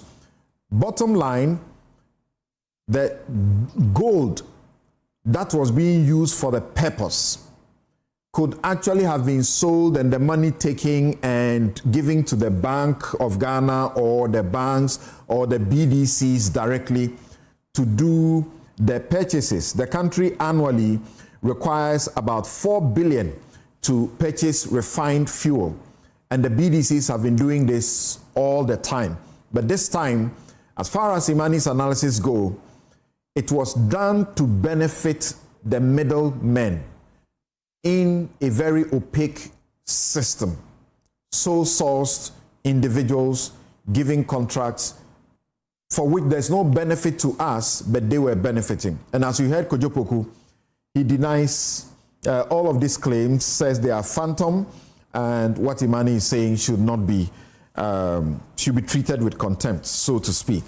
I take a break on a point where my little dictionary tells me about counterfactual analysis and construct, that these scenarios depend on credible, data-driven models of what might have happened in the absence of a specific event, policy, or decision.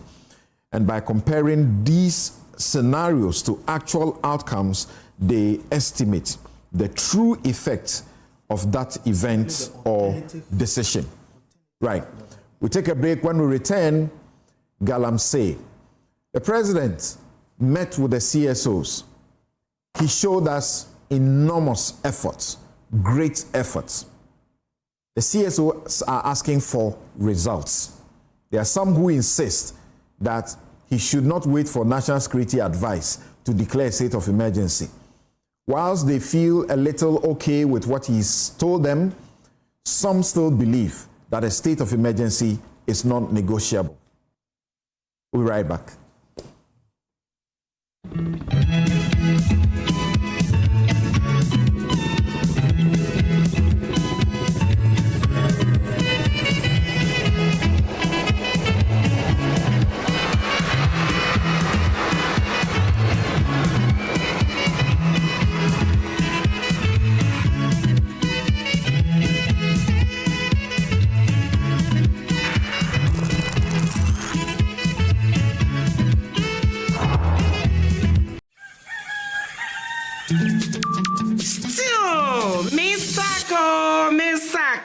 And Nemum was a summer brabo. And it can afford swabrabo. Misaka pensions, Caro. Misaka order Sikam. Misaka insurance.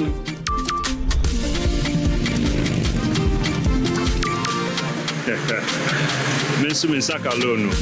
Momo fogosuri ye echumaden di aboye nyina ye sika hoban se MTN ana momo jumaye ni befrewa or the 0244 300,000 ene befrew na numpo orimbitsaw one time password ana se upin code enti wonso ye wa femu die na ma wani na ho na wonsa enka omomo.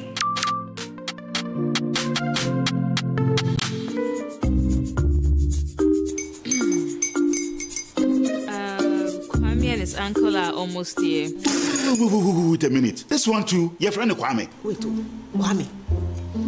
As in the same Kwame again? Yes, Mommy. I'm the second coming. Into all this tension just to reintroduce that broke boy from Kaswa. Why would you deceive the family like this again? Now I understand the whole delay. Troll from Kaswa. Why wouldn't he be late? Obey him later. Of course.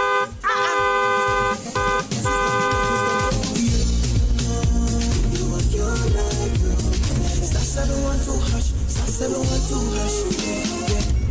go be the luckiest. Go be from Georgia, be luckiest. From not the block, she be luckiest. Yeah, you go be luckiest. No matter what, luckiest. Everybody go be that luckiest. That's Kwame! Send your God the apple boom.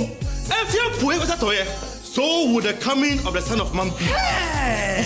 Is that his car? Everywhere. Dial *712#. Choose your ticket. Enter your lucky number. Follow the prompts and let destiny handle the rest. This promotion is regulated by the NLA on the Caritas platform. Hi, now let me share my wildlife experience with you at Safari Valley Eco Park. Welcome to Safari Valley Eco Park. Our electric shuttle pulled up, and in no time, our tour began. We were surrounded by wildlife from the moment we entered the eco park. We were greeted by experienced tour guides who took us through orientation and how to better enjoy the experience. Watch these animals roam freely in their natural habitat undisturbed by our presence. We saw zebras, sable antelope, brown cranes, Mira, silky chicken, nyalas, Shetland ponies, and so many animals I just couldn't keep up. Our tour guides taught us so much about the wildlife, their behavior, and how to interact with them. I even fed them. We also went fishing on a man-made canal. Then we took a break to have lunch in this serene environment. All this amazing experience for this price for adults? This price for teenagers. It's a bargain. As the sun began to set, it was time to go back home, but not before dinner by the campfire. It has been a thrill of a lifetime, and I can't wait till my next visit. Safari Valley Eco Park, bringing you closer to nature.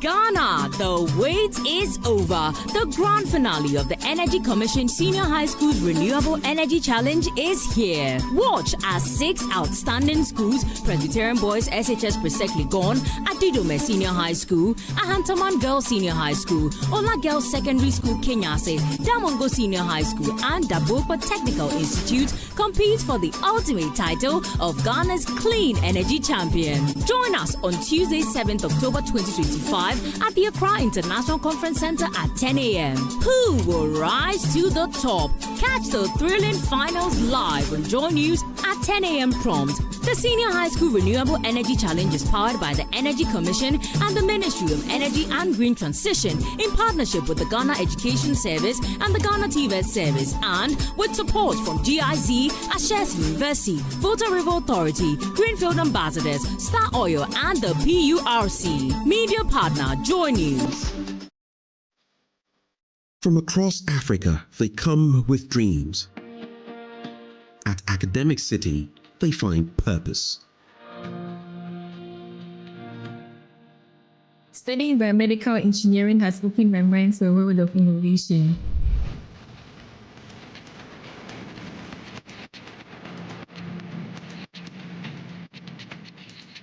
As a parent, seeing my daughter thrive at ACT gives me peace of mind.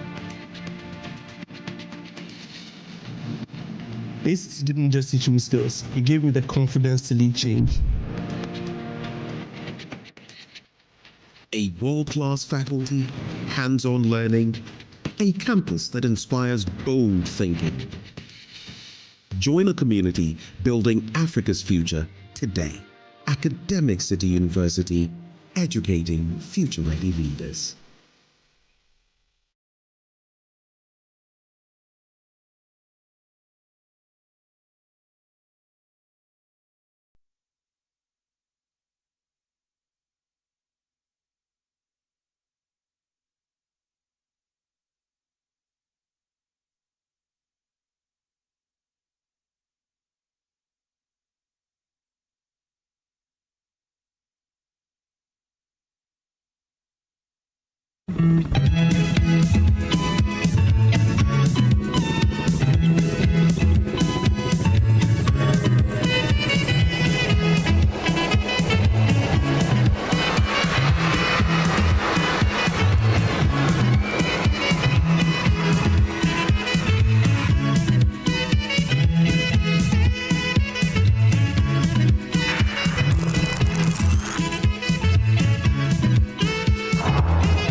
We believe that there's some political will that you demonstrated, the ministers working.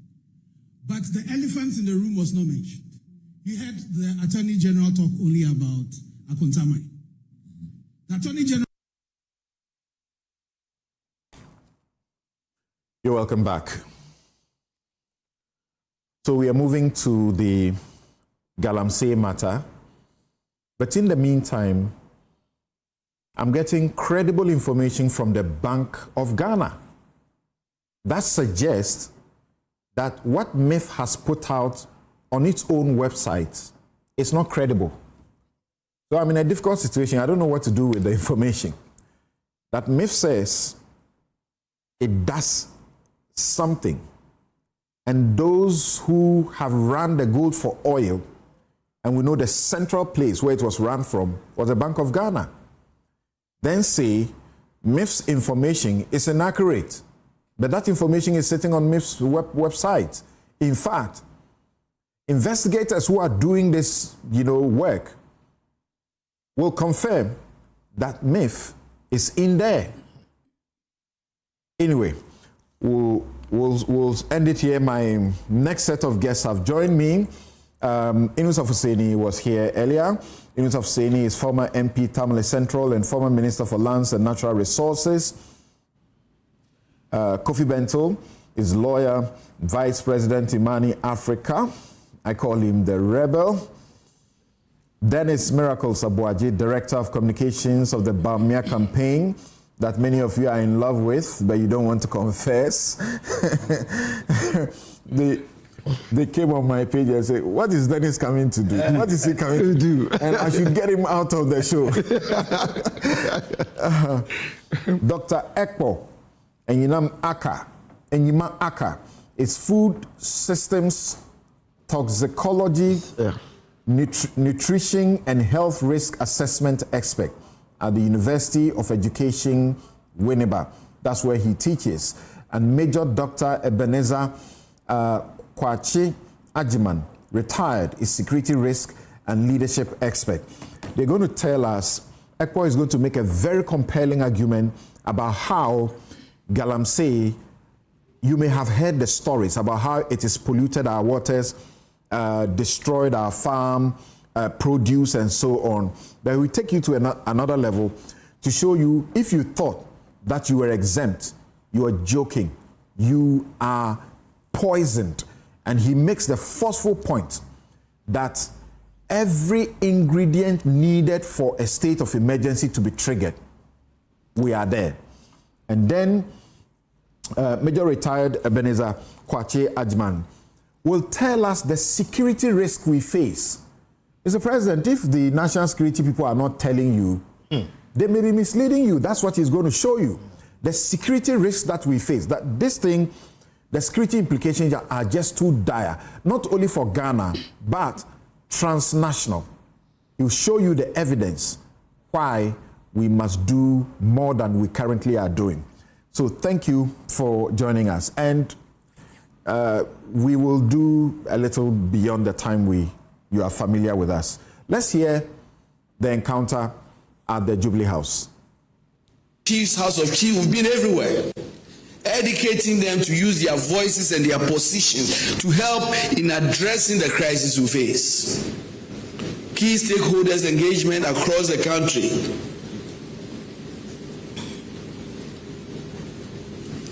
A long list of everybody that matters in Ghana has been engaged in this short period of time. The second is what I talked about. We must completely, overhaul our regulatory regime. And we began by revoking those licenses that were given within that transitional period. And then embark on an aggressive process to review the large scale, small scale. We just finished earlier the small scale mining review. It will be short. Processes that should be followed were not followed. It was obvious that you have to be politically connected to get a license. It was very, very clear that if you do not have a political godfather, it will take you years to get a license. It was clear that the MCAS system that should allow everybody in the comfort of his room to see what is going on in the Minerals Commission was not happening. We initially came out with 907 licenses that had problems. But we didn't want to simply revoke the licenses. We gave opportunity to the small-scale miners to come in and show what they have. We've done the complete due diligence, and let me thank the chairman of the review, my able deputy minister, for this effort. I can tell you that the review is almost close. At least, I'm sure, by next week when we announce it, at least 250 licenses will be revoked. I'm very sure about that one. It is very clear that we need to also review and amend the main Mining Act, Act 703.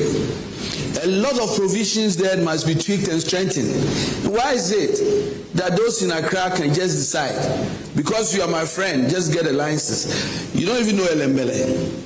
You can just walk in there, wave your licenses at the chiefs and the local people and tell them that I am coming to take the gold underground, your cocoa, and you have no power.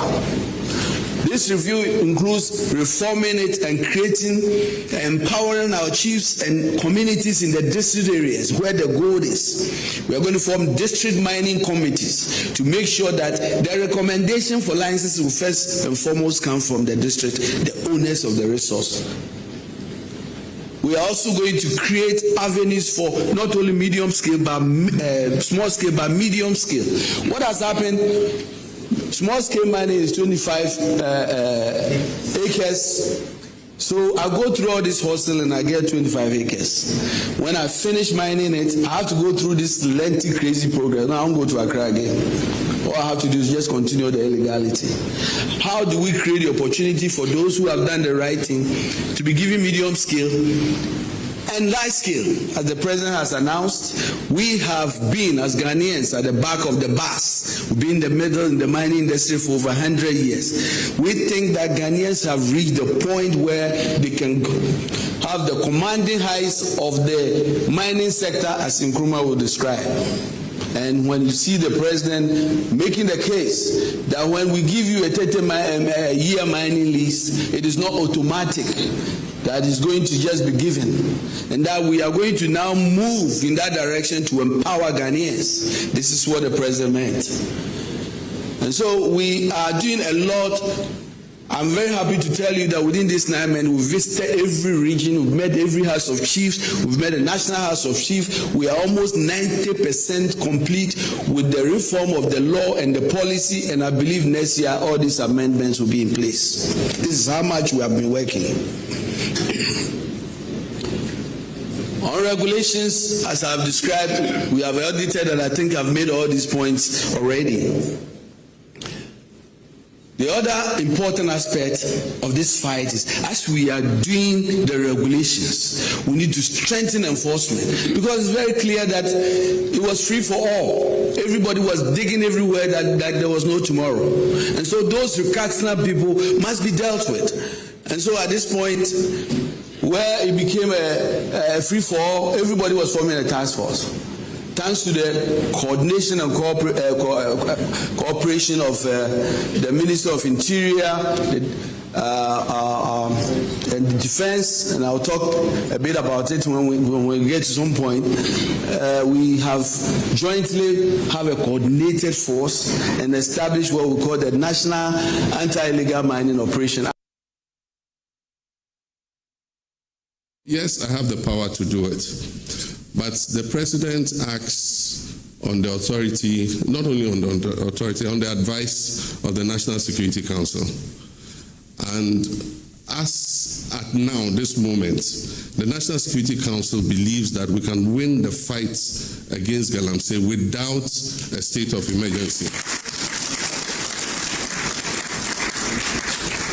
I want to assure you that the day they advise me otherwise, that, boss, now we need a state of emergency, I will not hesitate in declaring a state of emergency. But we do still think that we have the powers to be able to win this fight. And as we deploy more troops and we apply more resources to the fight, I'm sure that gradually we'll begin to see that we're winning the fight. Right. So the two experts here will share some stuff with us. But before they do that, I'm going to go around the table and take just not more than 2 minutes what they have to say after they followed or attended the engagement with the CSOs. So let me begin with the rebel. Kofi? Yep. Imani had already said before attending that this was useless. You don't need more talking. You should just do. Yeah. But you still attended. Well, my president attended. It's his prerogative. I put it out that I wasn't going to go. And I was just telling my brother Inusa here, 10 years plus, it's the same place. We were saying the same things. We've talked and talked. I have said all kinds of things, some taken, some not taken well. Look, activity is not the same as progress. We are seeing a lot of activity, a lot of stimulation, a lot of talk, no progress. Galamsey is getting worse, so we don't need more talk, number one. Look, don't look at what people are saying. Look at the ground, and then you will know what is going on. Let me give you an example. Despite all the mountain of talk, when this government came in, nothing or not much has been done in terms of stopping Galamsey But we have been able to establish Gold Board, pass the law, pass LI, set up the institution, gone onto the ground, start buying gold, and we've mobilized billions of dollars of gold, sold it, and done all kinds of, all within this space. But we have not been able to solve Galamsey. Put it another way, a counterfactual. We have managed to set up systems to harness Galamsey gold, convert it to dollars, and stabilize the economy. But we have not been able to stop Galamsey. Activity is not the same as progress. There's a lot of talk, no action, and the action is rather in harnessing Galamsey gold to establish this economy or make it better. In a sense, somebody will say that's good. The president said, after all, in the past, we were not benefiting from it, now we are benefiting from it. I am telling you, I've come to the conclusion, we will not win the Galamsey fight. There is no sincerity in doing that. And look, the experts will tell us, all of us are going to pay a very heavy price for some people's private profit. It is not you and I who have to solve Galamsey. It is the president, his cabinet, his ministers, and the people we have given authority to go and solve it. To me, they don't have any interest in solving it because they think not solving it has better benefits for them politically. After everything you saw and heard yesterday, yes, you still say that's why I'm telling you, don't watch the talk, watch the action. All the things I saw and heard yesterday were what I expected to hear. And I've been hearing them for over 10 years. Forest reserves. We are told that the EPA, or whichever it is, had to classify as red zones because their officers could simply not enter. There were armed tags in there. You dare not. We are told that even the military was asked to stay off. Who has the military to stay? And now, these places have been recovered. You don't see effort that is getting to bringing things under control? You see, as we speak, there is more Galamsey now than we had yesterday. New equipment have come into this country and have found themselves onto, Galamsey sites. So I say, there's a lot of talk. There's a lot of stimulation. Watch the ground. What is happening most in the area of gold in Ghana today is that Galamsey gold is being mobilized effectively, sold and being used to stabilize the economy. All of us are benefiting in that sense. So let's be honest with ourselves. Let's be honest with ourselves. We are doing more to mobilize the gold than to stop the mine. Yusuf Seni, what you saw, do you have a change of mind?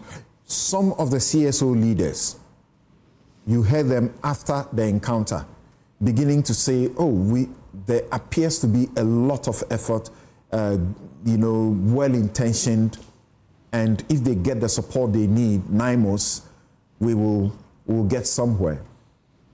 Well, I came out of the program yesterday hugely satisfied that something was being done, and that probably there was a change in approach to the Galamsey fight. And clearly, the president and the government appear to have a strategy, and they are implementing the strategy to the letter. They are also deeply, acutely aware that there are risks. And so the president did not rule out the imposition of a state of emergency. I also was very happy that the president appears to be giving vent to good governance metrics, that every government that intends to carry the people along in implementing a policy like stopping the Galamsey ought to be 1, transparent, 2, accountable, 3, empower government institutions, legal and regulatory or governance institutions, 4, engage stakeholders, and 5, fight corruption within the system. And I clearly could see it. That look, the government says, the president says, yes, I can impose state of emergency. The Constitution mandates me, gives me the authority to do so, but I act on the advice of a state institution. Clearly, given a perspective to the institutional approach of handling matters. And I was happy. He didn't appear to be dictatorial. He didn't also appear to be to act arbitrarily. He appeared to be relying on advice of institutions. What method, what instrument is being deployed that is new from what we have done over the years, including when you were at the helm? So when I was, again, let's come back and be honest with ourselves. Show me what is new. What is new is simply that, look, the president says, they reclaimed forest reserves. I'm going to station military officers there. I never heard any government say that. That's even not included. New. That's not new. It's new. Isn't it happening? Where? Tell me which forest reserve did you have military officers stationed? Operation Galamsey and the rest, the soldiers were sent in there. I'm not talking about sending soldiers in. I'm not talking about. I sent soldiers in. General Michaud was the commander of the task force, but they were not stationed there. So the first attempt under even President General Dramani Mahama in this second term, they sent soldiers in, they sent police in, and when the police withdrew, the Galamseyers went back. They are telling us that they are going to station them permanently. It's new. That's new. It's new. And that will be more effective. Look, they are saying that apart from getting them there, we are going to ensure that we begin dechemicalizing our water bodies. We were thinking that we should first of all deal with Galamsey before dechemicalizing our water bodies. But they're saying that we're going to run that simultaneously. And you heard Professor Brown. He said, look, we are talking to the Minister of Finance, and when we get money, we are going to begin to look at that. Okay. It's new. Okay, so Dr. Kwacha Ajman, having listened to all the people in the room who spoke, the president, the ministers, well, the minister at the helm says this will not be won with the gun. Well, they are not even afraid of the gun, are they? From your, articles I have read. This is Galamsey that used to be punished with 5 years imprisonment. In 2019, we improved the law, and it's punished minimum 15 years in jail. Yeah. Minimum. And yet, they are not scared. Tell us your level of satisfaction or not from what you saw. Thank you very much. The critical issue we need to understand is that Galamsey has transitioned. So for me, as a country, we should not even call it Galamsey because of the involvement of people who have power, involved people who have money, involved people who can control decisions, and indeed external influence, which hitherto were not known in the Galamsey space. So, for example, how many people can procure a single excavator? If you do the last count last year based on data available, at least more than 5,000 excavators are in Ghana. And they're not on the roads, they're not in the registered mining companies, but elsewhere working for people who are lining their pockets with proceeds from such particular activities. Thankfully, Goldboy, even though has its own criticisms, has been able to demonstrate that prior to them coming in, substantial amount of resource or money were being filtered through out of Ghana as to who knows where they were passing through. So it establishes that there's a major problem we need to deal with. And the interesting thing is that if people can procure weapons to control or protect their resources and assets in the bush, preventing forestry officials having agitations and confrontations with military officials who are permitted legally with the police people, is creating a kind of environment where insecurity is beginning to fester and becoming a glaring picture in the environment of Ghana, which hitherto was unknown. So given what was displayed at the presidency, there is some degree of limited hope. I say limited hope because what is new is some of the things that the Honorable Minister has already alluded to. But I don't see any policy framework ready, well established, assessing the command control mechanisms, logistics approaches, because this is going to be very expensive. And we cannot only deploy soldiers without having the sufficient logistics support to work on it. So upfront, those things must be clear, as I said, must be transparent, and accountability must also be shared.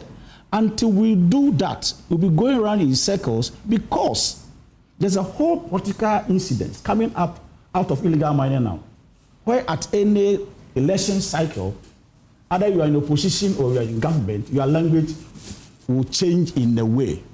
So it's important as a state, we look at it from that comprehensive angle and realize that it is indeed a problem. And that it is not only being perpetrated by Ghanaians, by foreigners who have now gained control over our even political economy. We'll get you to tell us shortly about the national security implications as far as you are concerned about Galamsey. Yes, sir. So, Dr.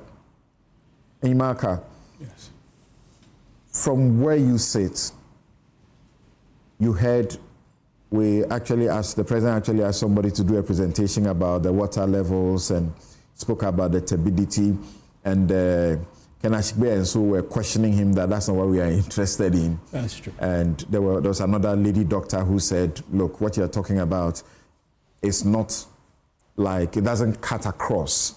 So you shouldn't use that, because we have found now that elsewhere that even the turbidity is 90,000 plus NTU, where in 2024 it was 14,000 and we were up in arms. Were you satisfied? No, I was not. I think the data that was presented was highly biased. It was not a scientific representation of the state of affairs. It was skewed to address a certain political or governance interest. It is not a rigorous scientific presentation. I think the presenter did acknowledge that. First of all, it lacked representativeness. Number two, a lot of envirotoxicochemical indicators were not presented. Okay, we're looking at arsenic, cadmium. We're looking at not just the substrate level, as in the level of these toxicants in water and food systems. We're also looking at exposure levels, taking food samples and assessing them, finding out how much of these toxicants are actually being consumed. And that's where I'm coming to present evidence on that. And please, we should stop using the terminology dechemicalizing. That is wrong. It is completely unscientific. How can you dechemicalize water? River. How can you dechemicalize food or water in this country? Which body of science can dechemicalize water? I was sad, to tell you the truth, when I was listening to people who were supposed to... But they said that was dechemicalization is doable, except it is expensive. It's preposterous. H2O, water itself is a chemical. The beneficial chemicals in water, there are very important minerals like iron. I'm talking about, if you look at some of the essential minerals that we are supposed to take, potassium, they are all inside. Are you going to remove them? So I was shocked when the EPA director or whoever she was saying that they would dechemicalize water. They are in the procurement process. You're saying we are going to throw money away? I'm not going to assume what she has done or not. But what struck me was that she was just talking politics. She's a political appointee. How can you, no, the first point is, as a specialist, head of a national institution, how can you open your mouth? How can you open your mouth? The specialist whom the president relies on and takes, and no wonder, and takes advice, technical advice from you, come and you stand on a national platform and states that you want to dechemicalize water, rivers. It's a shame. And this is the president believes this is ad hominem, because the president actually referred to her. This is ad hominem. When look, doctor, you have no liberty to attack the person. No. I gave a quote. I said, this is ad hominem. This is not ad hominem. This is titled. This is not argumental ad hominem. This is not argumental ad hominem. I am addressing the issue that they are using to dechemicalize. You are not addressing the issue. Which unfortunately, unelected people are actually using. No, No, this it betrays the country. Where has it? I'm very loud about this because it is a betrayal. It's not true. To every Ghanaian that our experts are not speaking truth to power. When you say unlettered people are using, what are you talking about? When I say unlettered, we put in our water, does it not change it? No, you see, is it because the you can say that you want to detoxicologize our water. You can say you want to decontaminate the water. You can say you want to detoxicant the waters. You can never in all of science say you want to dechemicalize the water. Oh, I get And what is annoying me most is that I don't get him. It's people's lives are at stake. Okay. Please, let me say a caveat. I'm not attacking the specialty of the president appointee, the EPA director, and all the people. That is what you have just done. You did. That you have just done. No, I am. That's just what you have just done. You meant that. That's what you have just done. The expression of the word dechemicalization is a you could do that without attacking her. Hold on. You could do that without attacking her. Having made that caveat. That's what you have. You are doing. That's what you have done. Yes. And you are not a specialist in that area or all areas. Hold on. He will display his specialty. Okay. So yes. Dennis, that's what you have just done, and I'm surprised. Yes, Dennis. Some are very, very excited and happy about the manner in which the president is approaching it. There is, if you like, he's bringing everybody on board because this is, a very useful way to go about it. You had as many as 59 plus, civil society organizations that were invited, and he said he wanted frank and constructive dialogue and practical solutions to the problem. Council, the NDC, I mean, there are a lot of scientists here, so pardon me if I do politics and stick to some of the social issues. The NDC are beginning to get irritated at almost everybody. They are either warning people, threatening people, calling into shows and giving caveat. I think they need to calm down. It's just 9 months. The scientist is basically expressing a scientific... Don't defend him. Speak to this thing. Beg your what kind of life is this? Beg you. Go ahead with your scientist is expressing a scientific opinion. And even in science, there are a lot of disagreement and variances in views. So he's at liberty to say whatever he's saying. It is up to other opinions to test the views. So please, I'll protect him. I'll protect him here. You are not the person to do that. See, a few things have happened in the past few weeks.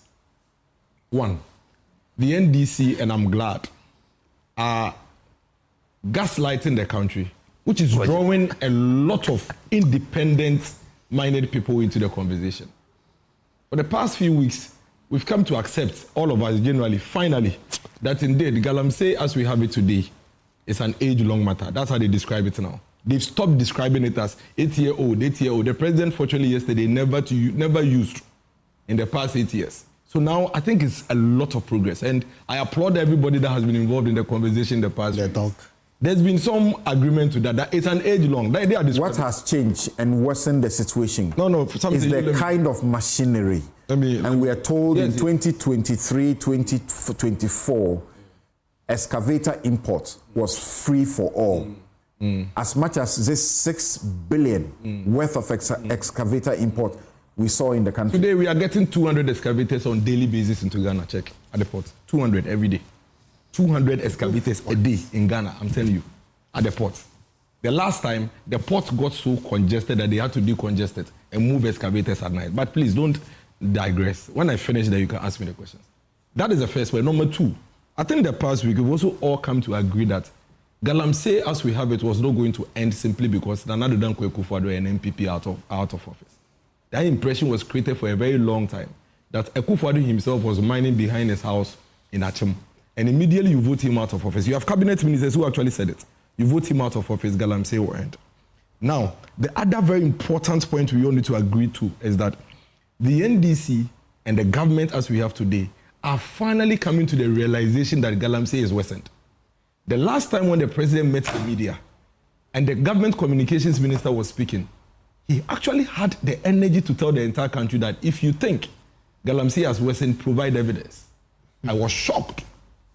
I was shocked when the government minister actually told us that we should provide evidence and proof that Galamsey has wasted. Fortunately, in the past few days, a lot of people have provided proof. And I think finally, that has culminated into the president now saying, shall we meet and have a conversation? My worry with the NDC and how they are treating Galamsey is... It's your preliminary comment. Oh, so and I gave each one of you 2 minutes. So my time is up? You've done 4 minutes. So I'll come back? Yes. But I can finish? Finish up. Great. My worry with the NDC and how they are handling Galamsey is that if we refuse to face the facts and the realities as we are hearing from our retired military man and the scientist and Council Bentil and co, we'll never get a solution. Because here we are, a government admitting that they are buying about 60% of the gold we are exporting, likely, highly likely, coming from illegal sources. And the president says that, well, this money could have gone to private pockets. It is our own environment they are destroying. And so if we are going to get it, then so be it. For him, that is the first approach. And he said it on TV. Now, if this government comes back to tell us that the only solution that he has in place for us is NIMOS, then I hit my head. I said, how? Something. Since 2010, when we saw Galamsey in this manner, when Professor Mills spoke to now, the number one tool, weapon we have utilized in the fight against Galamsey has been the military. That is what it has been. Nothing more, nothing less. And you had this president and this government saying so much when they were in opposition. In fact, the president is on TV having said that it is not wise to use soldier and military after Galamsey. He said it. He said it wasn't wise. And so it's a big betrayal of the country when you are eventually given power. And all you do is to use the same old approach that you came to meet. And you are saying we should applaud you. But there's something going on all of us should pay attention to. Because of the deep propaganda this government is running the issue of Galamsey, they keep boxing themselves into a corner. So this is what happened after the event. And that's what I was happy. I was happy when the engagement was happening. Because I thought that at least for once, this government is allowing himself to accept the reality. And so we'll come up with something. Then the government communications minister comes out of the meeting and says, well, the government says there is progress because stability levels of water sources have improved. When he knows that stability level, sometimes you don't know what stability level is. It's just the shadiness, the color of the water. It has nothing to do with quality of water. It is, this one is more brown, this one is less brown. That's what stability is. So you can actually have a very brown water, that is very quality, and have a very plain water, that is very, very toxic. Right. The Water Resources Commission has been tracking the water quality index in this country since 2004. That's what Ken Ashigbe told them. With 41 water bodies. Then you have a government that is telling us that you really, really want to fight Galamsey, come to display 6 water bodies and tell us that because their turbidity levels have reduced, why didn't you display 40 water bodies and tell us their turbidity levels at least? Now, let me tell you the challenge. So he did the challenge with NIMOS. Let me tell you the challenge with NIMOS. Thank you. My final point. You need to hold on. My final point. Challenge with NIMOS is that they keep telling us that we are sending soldiers to the forest. Sending soldiers to the forest. Then I ask myself, the Ofin River, the Pra River, the Ayesu River, none of them are being destroyed from the forest. I have been to Upper Denshire East. I was on Dunkwa, on Ofin. I was on River Pra. The road is here. The river is here. Chamfans and excavators are there mining. Openly. Thank you. Right. Inusa, I can see you are itching to come in. But I need to do something. I want to give you just about a minute's intervention. Then I'll bring in the experts. They'll finish very brief, quick presentations. Then I'll bring you all back again. Kofi has a lot to say. I can see him calibrating and defining things to speak about. Yes, quickly. First of all, when we sit on programs like this, we speak to educate Ghanaians. There must be a general understanding that no one is the absolute repository of knowledge. You must be humble enough to know that no one is an absolute repository of knowledge. Now, Humpty Dumpty, if you say you are dechemicalizing water, what does it mean? You are taking out chemicals in the water which ought not to be in the water. Simple. No one dechemicalizes water which is potable. No one does that. And when River Ofin and Ankobra and others were not polluted, no one talked about dechemicalization. So unless you are a Humpty Dumpty, you know dechemicalization of water will refer to a certain particular activity that is intended to take hazardous chemicals from the water. That's number one. Should I believe you or believe the experts? That's number one. That's how I understood it. I'm not explaining. That's how I understood it. When the professor came to talk, that's how I understood it.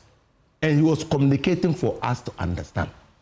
2, when the man came and presented his report on the turbidity levels of certain selected waters, he was honest enough to admit that this test was done in areas that have been cleared of Galamseys, unless you didn't listen. And he was also humble to say that this was not a toxicology report. What was the point? He said it. After he had been challenged. Yes. So he said it. When he started his presentation, he said, look, it's about turbidity, and explained what turbidity means. Yes, it's not about turbidity. Okay. Please, I'm talking. If you are attacking somebody's professional So now let's do this, gentlemen. And you are not honest with the attack. Now let's do this. We are going to do a very brief thing. It's a different thing to say that we're going to do not a very brief thing. Right. Thank you very much. Thank you. No, I deprecate Thank you. Now, Dr. Imaka, let's hear from you. Very brief. He's going to make the point, a compelling point to us about where we are all being poisoned, and why there's no excuse not to trigger a state of emergency. Please, the floor is yours. This is Newsfile. It's still your most authoritative news analysis platform. And here at Newsfile, we always put Ghana first. I heard one of my guests earlier talking about the class of people and the quality of people who watch this show. We are clearly aware. I have been through the country the whole of the last 3 weeks, and it's like almost all discerning people watch this show. I'm telling you, and we're happy about that. That's why we bring the best to help you. Are you ready now? Yes, sir. Great. Thank you very much for the opportunity. It is a privilege and an honor to make my expertise available to inform current debate about Galamsey. And I want to humbly state that I do this with passion, not to spite people, but I have seen the ravages of cancer. I have seen the effect of what this toxicity can do to people. And if you tell me there are families out there who are suffering on account of this, and you will see in the presentation that Samson has done that. So first of all, there are a lot of models about cancer. We've got logistic, regressional models, several models. WHO, EPA, FDA, I'm talking about the US parallels of what we have in Ghana, use this model that I'm going to use to explain the prevalence of this exposure and how it affects all of us. The first one is that there is what we refer to as the single hit model of carcinogenesis. Now, the core principle is that a single molecular hit to a DNA from a genotoxic agent can initiate cancer. Okay, a single exposure to, and I'm using arsenic. A single molecular hit. Exactly. To your DNA. Yes. Yes. A single one. Now, there's a mathematical model here I would have shown, but it's not projected. I've given it to the producer. So yes, I'm sure they're working on it. Production, kindly project this quickly for us. Yes, go on. You just go on. So exposure, therefore, is directly proportional to the dose with a non-zero threshold. Okay. The second point is that arsenic binds to sulfhydryl groups, and substitutes phosphate in the DNA. That's because arsenic and phosphorus have similar properties, chemical properties. So that is where it begins to attack. It induces oxidative stress. For example, some DNA strands can break. There are different forms of that breakages or mutation that can occur. And so when it happens on a gene suppressor, for example, TP53 or KRAS, then it can easily escalate into a permanent mutation. It can easily escalate into a permanent mutation. On account of that, for genotoxins, we prefer not to have any benchmark. We don't have any threshold on account of that. So that is, if a toxicant, a contaminant is a genotoxin, then it is not supposed to have a regulatory threshold. So all attempts, we use what we call as low as possible, as low as practicable, in order to reduce it. That is because a single molecule is likely to induce carcinogenesis. Now, at the population level, a lot of, as for Bangladesh and Taiwan, those countries, this theory or this model has been validated.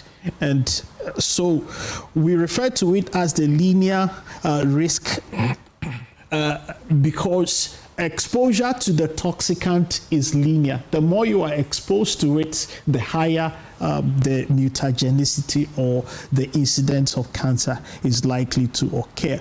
For the case of arsenic, you have skin, bladder, lungs. There's a continuous risk. And so this model is also referred to as linear non-threshold model. Linear non-threshold model. We have what we refer to as potency factor. All toxicants, especially genotoxic substances, have a potency factor, and values are given to them. So we multiply the potency factor by the exposure or the exposure level in order to quantify the magnitude of risk according to US, EPA, EFSA, WHO standards. Now, the policy implication is that there should be, as far as possible, a zero exposure. What it means is that every single exposure is likely to escalate the risk that any person is exposed to. Now, we did a study in the Volta region, KGB, and published it.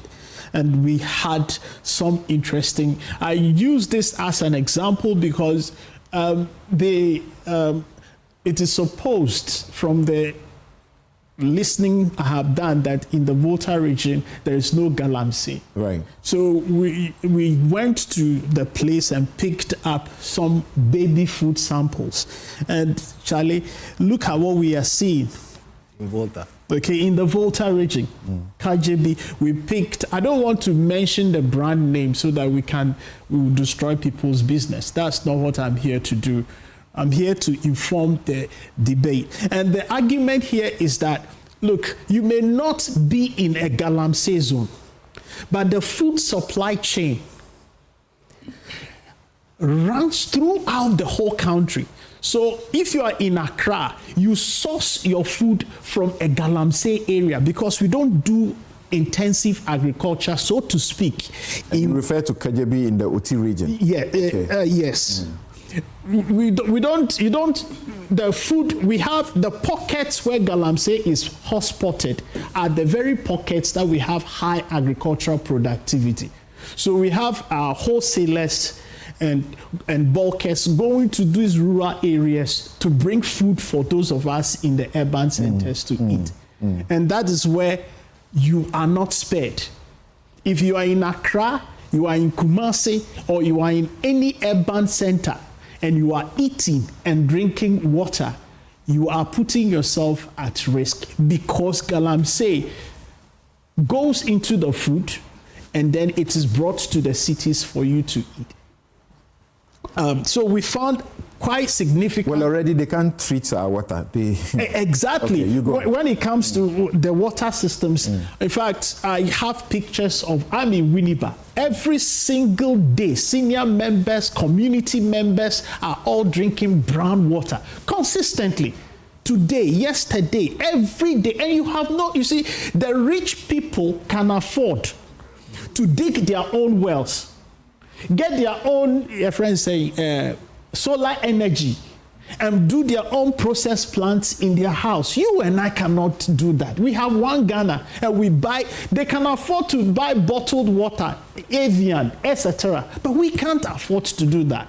And that is what is making me very passionate about this advocacy. Okay. Continuing with that. So we found very significant levels. I wouldn't spend too much time. It has been projected. We saw exposure levels to be very significant. We found health risk levels also to be very significant. For a toxicant that is supposed to be have no threshold. Are you still talking about the non-Galamsey areas, or now you're talking about? Yeah, I have switched to the slides. Okay. Before I was expatiating on how if you are not in a Galamsey zone, you are still at risk. That's right. Because you source your food from areas, our food baskets where Galamsey is grown. So when the food comes, the crops uptake these toxicants and they stay in it. And the funny thing is that it bioaccumulates in you. The more, every time you are eating, it is the levels of these toxicants are building up in you. So that is the argument. And then for water systems, our processing plants have already failed us. In Winneba, where I work and live, we have never had clean water for only God knows how long. Since last year up to now, we have never had, all the water we drink is brown. And it is exposing children, school children, the next generation. So the argument here I am making is that Galamsey, for example, arsenic leaches into rivers, soils, and fish. Now, another thing too associated with that, exposure is multiple. First, we have ingestion. You drink water, you eat contaminated food. Then also you have inhalation. All right. When dust that contains these toxic. That's some 10 minutes, and I need you to. Are breathed. It is also responsible for. It's also an exposure route. Then we have derma. This one is particularly important for our youth who are in the river bodies mining Galamsey. Their skin is exposed to these toxicants, and it can generate a lot of damage for them. So what we are calling for here is that we can see that there is an existential threat on the water that we drink. 2, the food that we eat, and even now, the air that we are breathing. Article 31, Clause 9 of the Constitution says that when there is an existential threat to the life of the community, the president is mandated to use the legal tools of a state of emergency to help this. Now, I want to tie this in with the law. Just 1 second. You see, when a community is at risk, the president is supposed to address it.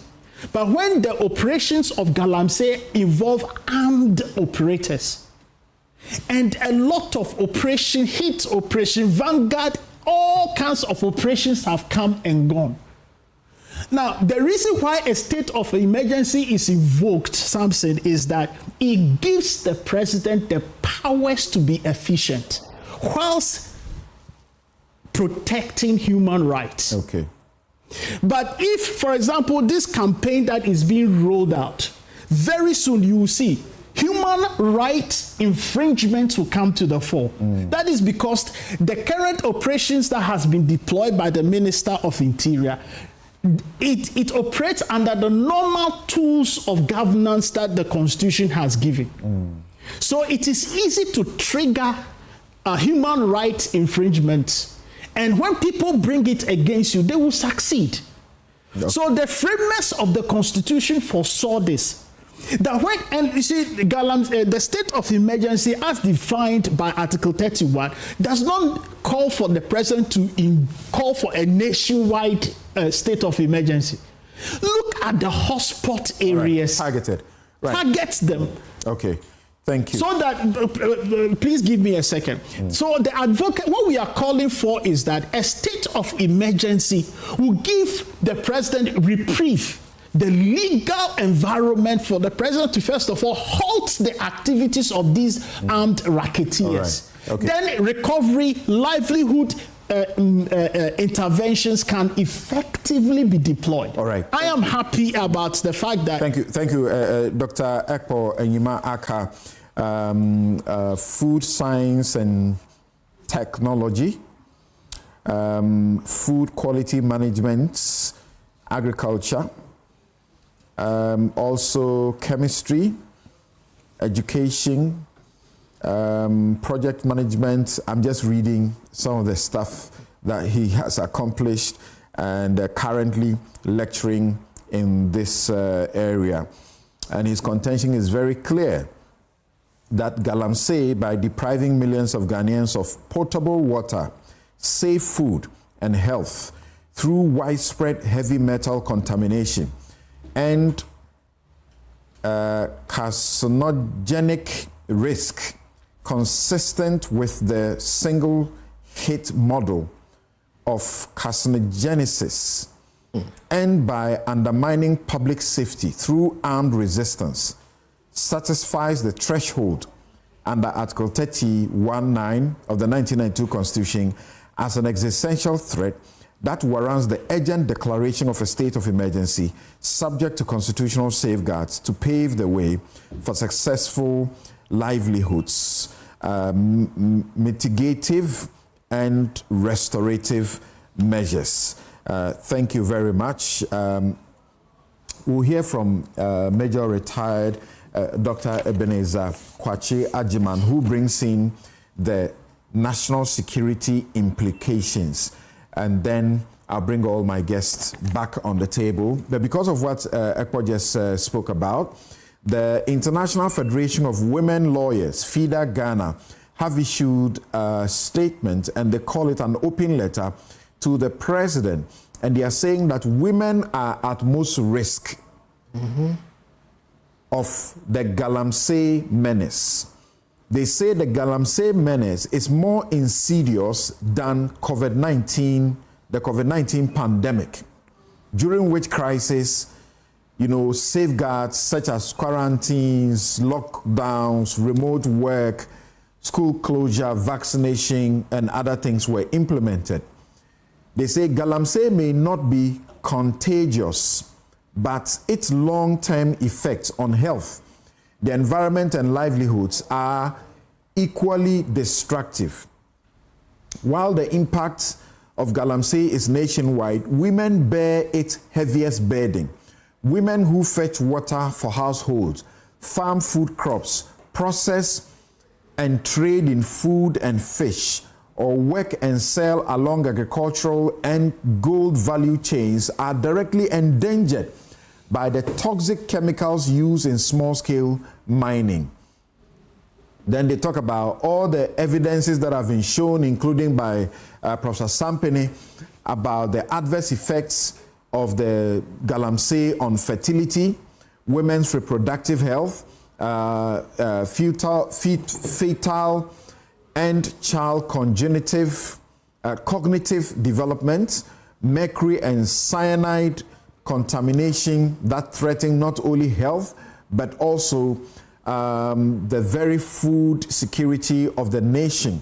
And they mention a lot of things and make a demand of the president to declare a state of emergency.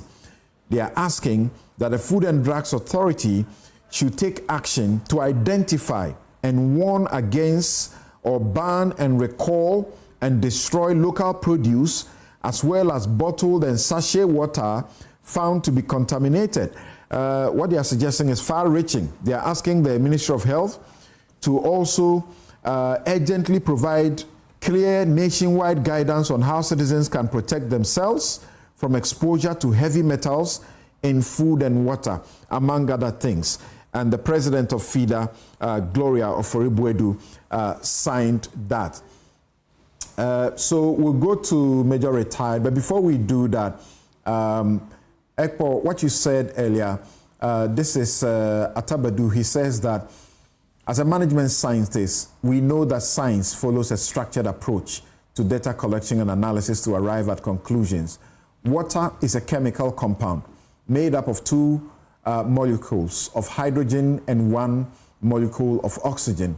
Hence, water is referred to as H2O in chemistry. These two are not the only molecular compounds found in water. As you see from, he sent me the label on water bottle that we drink. It says, as you see from the label, there are about 5 more. Depending on social impacts like agriculture, other chemicals can be introduced through indirect means like leaching into water bodies. Therefore, mining is not the only source of water pollution. Mining has become an issue because it is a direct source of pollution. Now here, it is scientifically impossible to dechemicalize. I would like to see the mathematical equation that explains it, supporting EPO that you cannot dechemicalize water. We will be right back.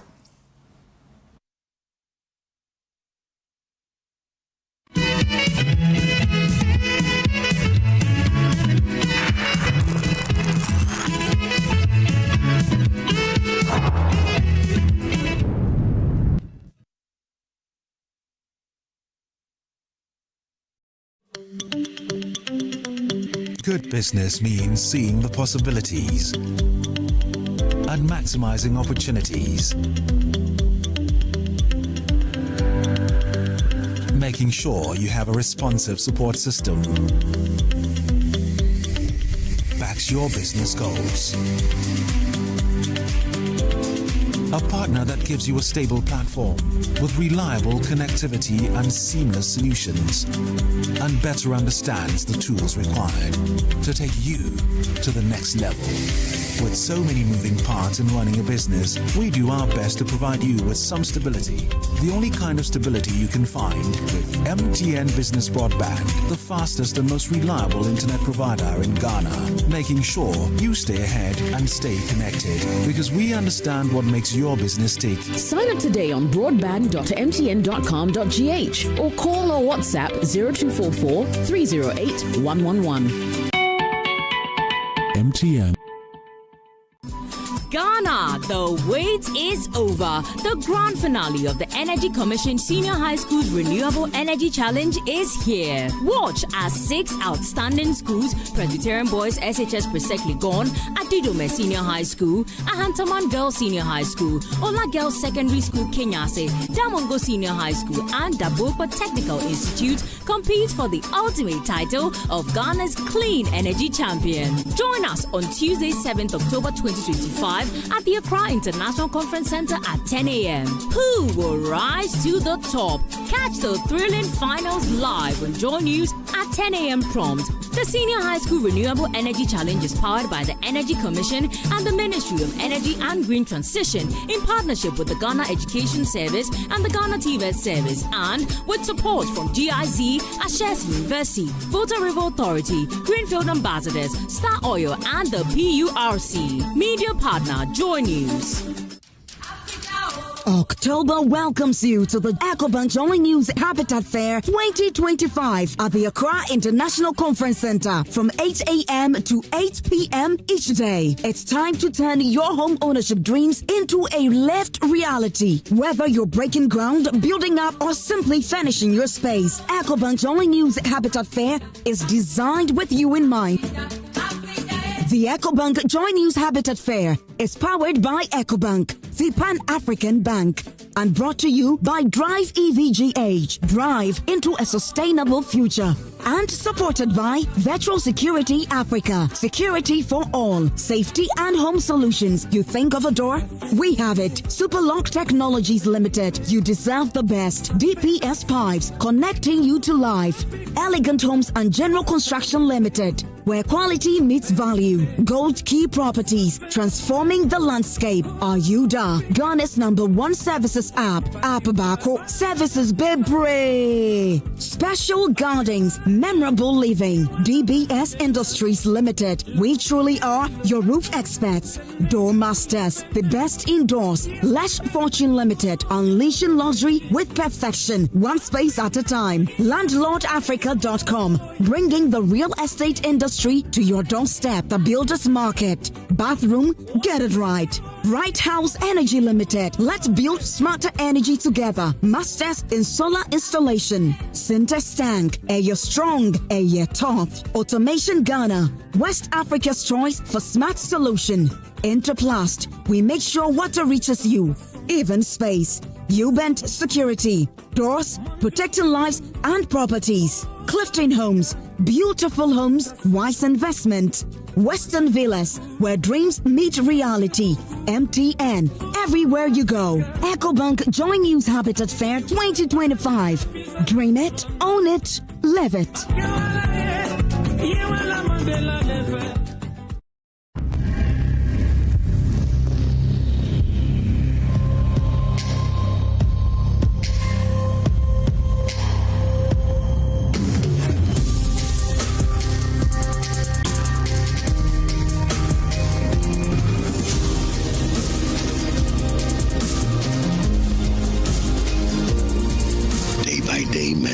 Strong and refined, the skincare you deserve. Dream. Welcome to Tropical Cable and Conductor Limited. We are a proudly 100% Ghanaian-owned cable manufacturer with over 28 years of experience, trusted by construction, mining, and real estate experts across Africa. Tropical Cable, wired for Ghana. Tropical Cable, top up record.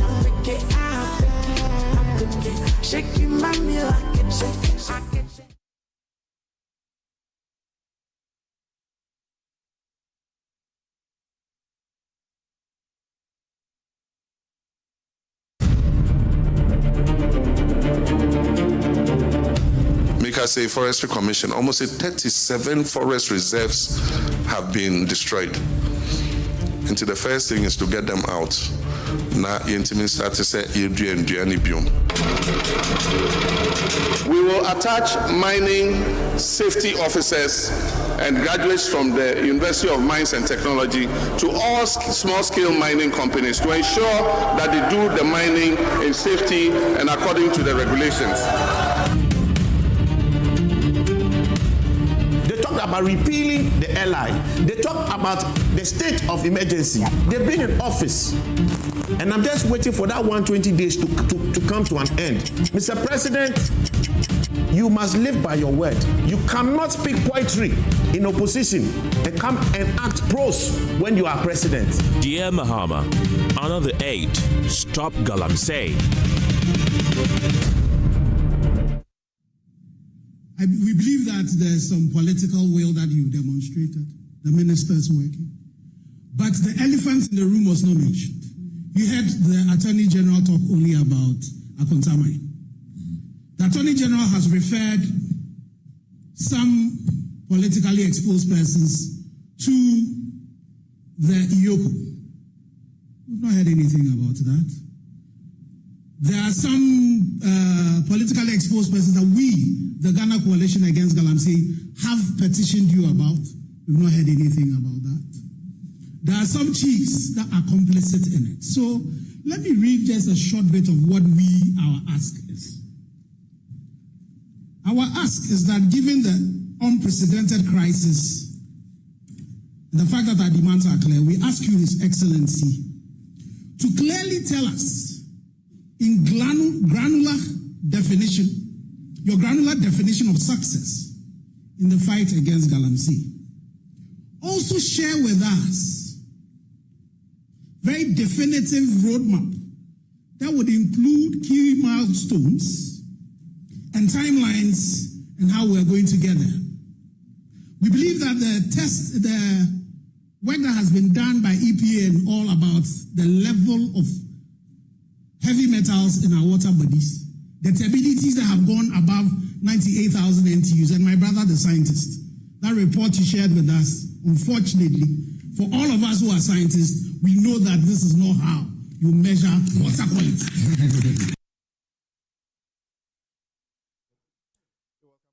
Newsfile is your most authoritative news analysis platform. How I wish that even the break was projected, because there was such good and enriching debate during the break. And Major Adman will give us just about 5 minutes of the, national security implications of Galamsey, and he will answer the question whether he also thinks that we have gotten to that point, like Dr.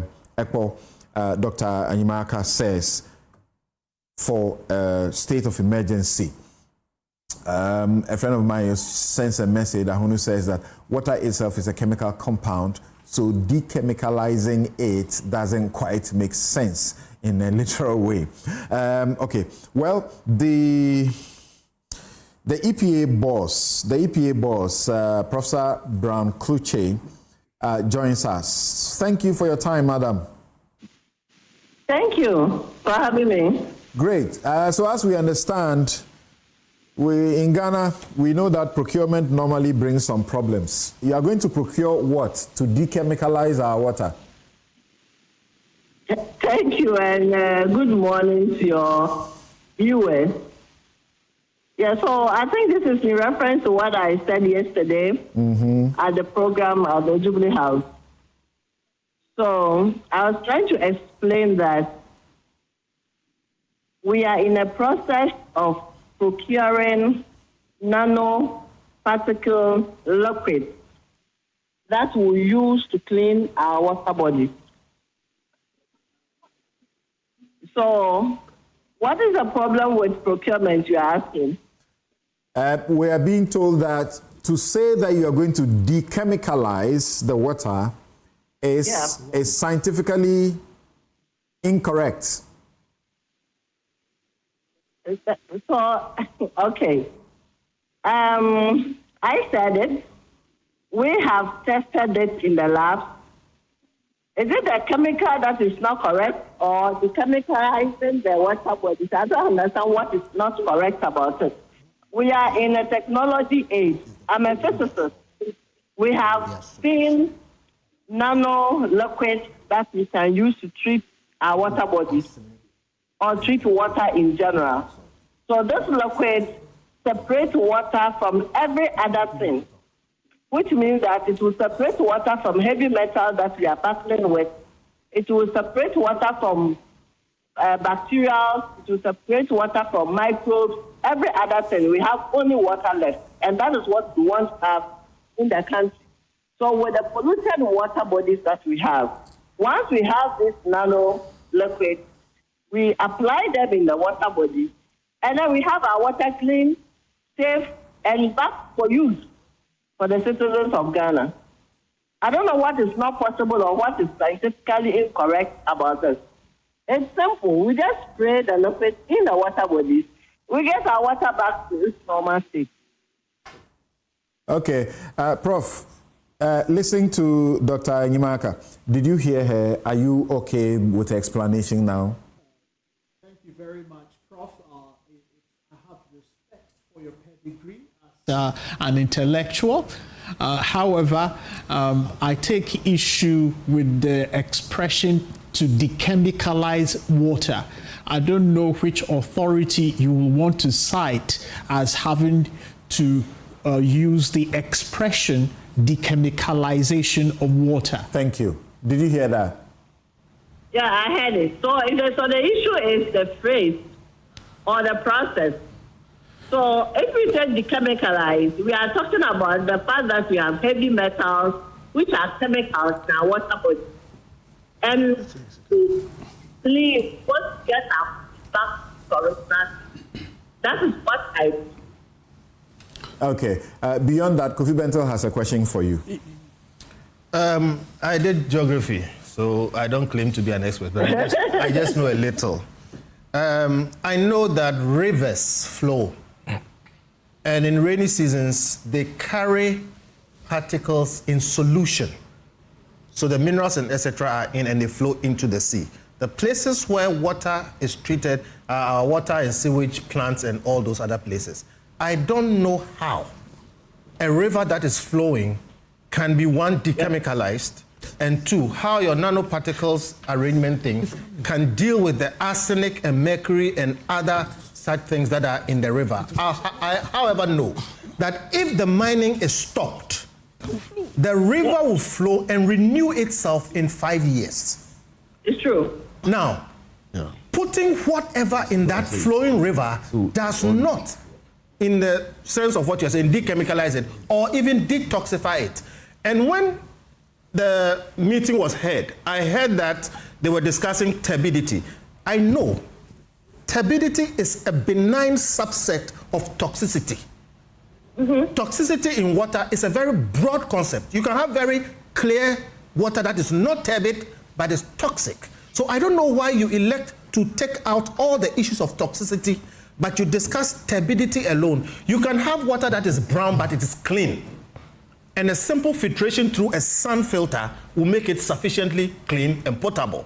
So I don't know how the scientists chose to discuss the benign subset of turbidity when the broader issue of toxicity is there. My question is, how does your spraying of the nanoparticles, etc., treat a flowing river, which, if it is polluted again, will become polluted again? But if it stops, you don't need to spray anything. Left to you, we should channel the money to stopping the Galamsey. Absolutely. Then the And water the river by itself naturally will recover. In 5 years will recover. Yes. Samson, the issue here is to focus the investment in making sure the infrastructure for water treatment is efficacious. That is Ghana Water and Sewage. Exactly. Thank you. You see, look, and please let me also highlight the issue. She's been asked some questions. She needs to respond. It's in relation with what my senior here mentioned. You see, when you decemicalize so-called, per what he has defined, it means that you're going to take away both the essential minerals that are required by consumers, along with the toxicants that are in the water that you are referring to. Point made. So we should find a way to differentiate. That's what I did my PhD on. That how do we differentiate? How do we? What you discussed with us is published in the American Journal, right? Yes. Thank you. I think we can end here. Yes, Prof. Yes, sir. Something. So we have actually received a number of proposals of technologies that we can use to clean our water bodies. And the particular one I'm talking about, copper-based nanoparticle. So that one, once used to clean the water, the test is like how we have our water with earthen pot plant. So it still has the minerals that drink in our water body or in our drink. So you are going to throw chemicals into the running river, is that it? Yes, it's not every chemical that is that is poisonous. Like copper in a certain level, the body needs it. Magnesium at that level. I have a difficulty understanding that you throw the chemical into water that is running, and it's raining also, and the water, can take the chemicals away, isn't it? Yes, so what I said earlier was this chemical will separate water from every other thing. The heavy metals in the water body also can move with the water from wherever it's being polluted to other places. To the sea. That system needs Hold on. Water. So we need to be we need to engineer the way we apply the water. So we target Treatment happens with captured pollutants, and then they want to throw it all the way down at different stages of the river. Prof, with the feedback, I know you are a climatologist. With the feedback you are getting, would you want to reconsider this approach? So, no, I mean, I want to understand the difficulty in their understanding of the method. Water is captured before it is treated. Because we have tested it in the lab. Yeah. We know it's doable. We have drunk the water treated with this fluid myself. Water is stagnant. Yes, you see, the commonsensical way to put it, Kofi is asking, you don't capture the water and you are treating it. How is that? Yes, that's what I'm saying, that applying it is a different method altogether. What I said yesterday is the solution that we have. Its application is another topic altogether. So they can't say it's not doable or it doesn't make sense here. We apply it upstream at sections of the river body to achieve the result that we want to achieve. Did you say you have tried it? Say again? Did you say you have tried it? No, I said that we have done it in the lab. So in for the lab. Purification, we are sure. Yes, in the lab, the water you are dealing with is sitting at one point. Yeah, I understand this completely. So what I'm saying is that at first the discussion is about the liquid that we are going to use. So if it's about the application on the field, it's a different topic altogether. Okay. It needs some engineering. I didn't know that is what we are talking about. But if that's what we are talking about, application is a different engineering altogether. All right. Professor Nana Ama Brown-Kruche, thank you very much, CEO of the Environmental Protection Authority. Thank you very much for joining us. Do I have Major do his 5 minutes because I bring all of you in, or the way you were all itching to say something before? Okay, so what are the security implications? Yeah, he's doing 5 minutes. There's no 5 minutes. There is. We are going to go beyond 12. Yeah, we are ending at 12:30. Yes, please go on. Thank you. The problem we have with the national security implication is that, number one, geologically, Ghana's mineral deposit also coincide with agricultural mining land space. So it means that any mining activity also necessarily impacts or conflicts agricultural space. Eko said earlier, where mining goes on, that's where we get our food. Yes. So that's number one. Number two is that there's a high infiltration of non-nationals into our space in arms. Again, as I indicated earlier, high procurement of weapons. And under transnational national crime environment, there needs to be planning, leadership, hierarchy of influence, and division of labor and all.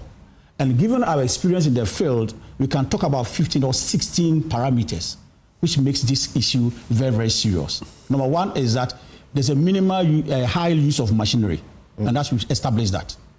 Some fines, excavators. Now, most of them are not even manufactured in Ghana.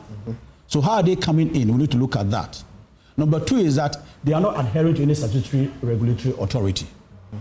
And they are also alien to the payment of taxes. They don't want to hear.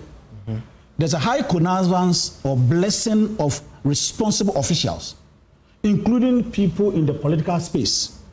And we would gather that even some pastors in Ghana now are into illegal mining. Yes. And they don't have the interest to register. The other one is the negative implication on their health, their safety, and even social environment, prostitution, gambling, alcoholism, drug intake is now coming up. And again, they are also not paying anything to government, and they are also coming up with what we discovered to be the capacity to control their space, including administrative violence, including threat of death. Yes. Which is very, very important for us to understand. So the typical artisanal small-scale mine that we used to know have transitioned into a political space. Now the other danger is that all these people that we are talking about, how do they sell their proceeds? Now let's come back to how they lease equipment. Some of the equipment are leased to most of the people working, and they are most owned by people who are not Ghanaians. Interestingly, we found some degree of barter trade in the field, where instead of you paying them the money, they will come for great equivalent of what you have processed as payment for whatever arrangement they had done with you prior. The other one we need to understand also is this. As the soldiers and the military personnel and the resources have been employed, there's a high incidence of people, as you stated earlier, having what we call human rights abuses and also possible leakages. Interestingly, Honorable, some of the people illegal money now are now attempting to enter into the political space. They have entered. They have entered very much. They've been funding. They've been funding political parties. Some are minors. And some of them are minors. Yes. So the danger is that as soon as you get these people enter into the political space, then the country is almost finished. So if you send regulations that is supposed or intended to stop their activity, then there's a likelihood that either it's delayed or it will not be considered or it will be frustrated. So these things come together for us to understand that the people are the ones that we are supposed to take care of. Everything we do is supposed to kneel to their benefit, their welfare, and their development. So any little thing that we do in this space now that compromises our health, our development, and our sustenance must be clustered as such. And first, as a national security, we must note that. Then the second point is that based on all the parameters you have seen, it is no more an internal national security, it's a transnational organized criminal enterprise, which Ghana has accepted. Professor P.J. Tuya of the University of Ghana and his students said this in 2023 on this show, repeated it in 2024, and price parameter, you don't need any law again, because the Financial Action Task Force regulations are there for you to imply in prosecuting the case. In that case, the punishment will be more punitive than what is prevailing of a maximum of 25 years. It goes beyond you tracing the equipment or their resources assets procured out of that criminality. The state can confiscate. The state can also rope in and bring international teams to support them to do external investigations. Do I hear you say if arrests are made, you shouldn't treat them as national organized crime? Okay. In that case, the state has a wider latitude to apply both local and international regulations supported by other international entities, even to follow the money or the procurement or deposits done outside this country. So that makes it relatively easier for us to prosecute, and the punishment will be more punitive and also may. But so far, we have been catching the small fishes. The present court. When you catch the small fishes, their managers or their principals will pass through the back door. If you're supposed to be given what they call it bail, so if you apply the transnational organized criminal activity, then you can follow. Then resources can be applied. Then the state can have the latitude to deal with it as we stand today. You touched on something that the Attorney General was concerned about yesterday, that they arrest them, they take them to the court, they arrest them as a new offense, and then let's find a way to get our judges not to be quick to grant them bail. The issue is this. In some parts of this country, especially in the new region, some of them even have Attorney General's office. Secondly, except for the last review, it was only High Court that could try illegal mining cases, but now divisional courts can do so. The other problem with illegal mining cases is that you must prove it. Proving illegal mining is very, very difficult because it's distorted. And all these things become difficult for the typical Ghanaian prosecutor to be able to do that successfully. That's why sometimes we see more of the granting of the bail. So from what you have seen from your study, which I have read, are we at a place of a state of emergency? Yes, I think that we should look at the issue. Number one, we are all agreed that our water bodies have almost 60% polluted. Again, some, I would say, control zones in forest has been. So for me, the state of emergency must be incremental. Beginning with the areas we deem fit right for now, must all water bodies blanket state of emergency without a footprint. There's a high occurrence that the people may go back.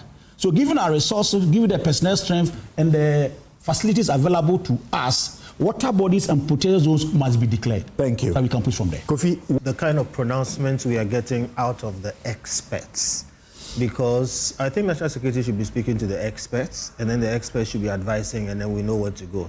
So if you take Madam from EPA, for instance, we can excuse her use of the term, decemicalize, because there's nothing like that, especially in this context.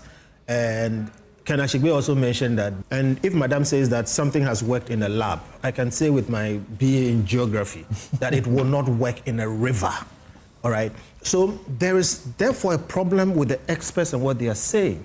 And I worry also, in analysis, you can also always question motives when you come to policy making. Here we are moving in a certain direction, and clearly you can hear the connection to procurement already.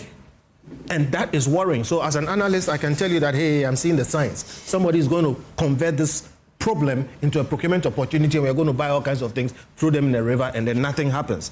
And then you see the national security people. Major has just said something which I have been saying for more than a year now, that this is the same structure that led to the collapse of Liberia and Sierra Leone. What you have here, what he said is that what you are seeing in the Galamsey areas is exactly what you see with the formation of rebel groups. It's a huge national security issue. And we've seen some of these Galamsey people overpower military people. So we really need to take it seriously. See, at the end of the day, there is also this transition that is going on, and nobody's speaking about it. I've said it before, I'm going to repeat. Today, as we speak, I hear President Mahama actually mention it, that there is a Galamsey economy of about 4 million people. I said it somewhere, and then somebody said President Mahama has mentioned it. Yes. Now, we have also detected that... It was either the minister who mentioned 4 million people are involved. In the Galamsey economy. In the small-scale mining sector. So you let me make my point. Yes, 4 million people in the small-scale mining sector, which contributes 52% of our gold. But when you say that, I say, that includes illegal mining. Right. And illegal mining is about 85 to 90% of small-scale mining. Thank you. You see all this English? Yes. Say that again. Illegal mining components or small-scale mining entities in Ghana here is between 85 and 90%. Then there's no small-scale mining. Thank you. So you see, because of the shortness of time, we can't explain all these things. So I'll say, we call it the Galamsey economy. Somebody will say, no, it's small-scale mining. Major, I just told you, it's 85%. We are saying this Galamsey economy supports 4 million people. It has just been confirmed here. These 4 million people, their lives depend on it. Because of that, you have a situation where the locals have stopped the fight against Galamsey. They have made peace with Galamsey. Galamsey is giving them more money than cocoa farming. It's giving them more money than their, by-day farming. Because of that, Galamsey has essentially become an elite fight. We in Accra and other urban centers are now having to bear this because we know all the things being said around here. It's killing them, but they don't care anymore because it is feeding them. Samson, it's a major problem. Why? Why? Because the people you're trying to save now will start fighting you. And this is how it also affects votes and co.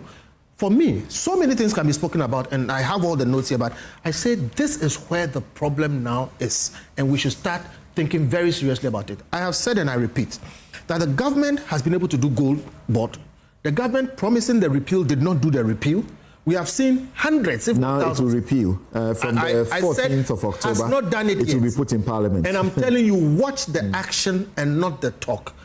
However, we are doing a lot of mobilization of gold. What I see is not a fight. I see an arrangement that is taking advantage of... I'm not going to talk about enabling. I'm saying the taking of advantage of a bad situation, and we're going to pay for it. Now, in the US, they have what they call RICO laws, racketeering laws. We know that Galamsey is racketeering. We need to have RICO laws. What Chief is saying here is that when you have laws that assume a civil arrangement, then you have a civil base to arrest them, prosecute them ordinarily. But when you have a situation where the people have essentially become an enclave unto themselves with a political arrangement with arms, they can absolutely determine what goes on there. You are not dealing with a civil arrangement anymore. I sat here and said this thing again, that it has now transited from something that ordinary prosecutors can deal with. We should start thinking about more serious things. You see, when the politicians are confronted with these things, they look at, oh God, this is a big problem. And then they run away and try to do the little things which are cosmetic, which is why we haven't solved Galamsey up to today. Look, I don't think we will solve Galamsey. You're repeating this? Yes, I've said it over and over. Why? Because I don't see... When you say you don't think we can solve Galamsey, we will solve it, you are saying that we are doomed. I'm saying, given the present kinds of actions we are taking, and when I talk about action, the action of the president, his cabinet, and the leaders in this country, it is not for you and me to solve. So, if you can see, if they accept the kind of challenge that we have, and you see them making the necessary move. You had Colonel Boa leading the NIMOS, and giving them all the warnings, so serious about it, and telling them they are coming for them, and they have actually arrested some of them, and they'll continue. Said the kingpins, they'll smoke them out. The kingpins are sitting in Accra in air-conditioned offices. They are not on the chamfans and things in the bush. All right? The kingpins are doing LCs and importing. Ghana is the highest importer of excavators in West Africa. Importing millions of dollars worth of excavators into this country. We have so much at our ports that there was no space. And they had to clear them. And trust me, they've cleared them to the national security, whatever. After a while, they will not be there. When you see the kind of way we are fighting it, you will come to my conclusion that we won't solve it. Listen, I've made a number of proposals. And I'm giving you one example. Why wouldn't they do it? Excavators are weapons of mass destruction in Ghana. That has been true for the last 20 years. So, just like we color taxis yellow. Contractors need them. Contractors are civil engineers. Contractors use only a small subset of excavators in Ghana today. So, excavators, as a matter of fact, are weapons of mass environmental destruction. That's what we should declare them to be. Yes. And I'm telling you, we have laws that say taxis should be sprayed yellow on the fender. So we identify them. I have made a proposal. If our president and his cabinet and his ministers are serious, every excavator should be colored bright red. And numbers should be printed on them so you can see them from a helicopter. They've started now giving them numbers as the DVA. They used to have electronic trackers on them, which means they knew where the excavators were and they knew they were doing Galamsey, but it still went on. So I'm saying the kind of things. So the electronic trackers that the president and the minister are talking about. Yeah. They are not working. They are not working. Which is why I'm saying, let me see you do paint them bright red. Okay, everybody sees it. It is okay. This is and put all excavators under the control of national security. What does it mean? Wherever you see an excavator, it is national security that has allowed it to be there. All right. Okay. And if it is not in the right places, so something. My point is, if you see, look at the action, not the talk. I've said it over and over today. Look at the action, not the talk. Okay. And please, let's avert our minds to the fact that since our people have made peace with Galamsey, if we don't take care, they will start fighting the states. Then we will know we have a problem. I'm taking a quick break, and the last break. When I return, Dennis Inus of Seni will hear what they have to say, and then the last, concluding comments from our two experts. We'll be right back. This Newsfile is your most authoritative news analysis platform.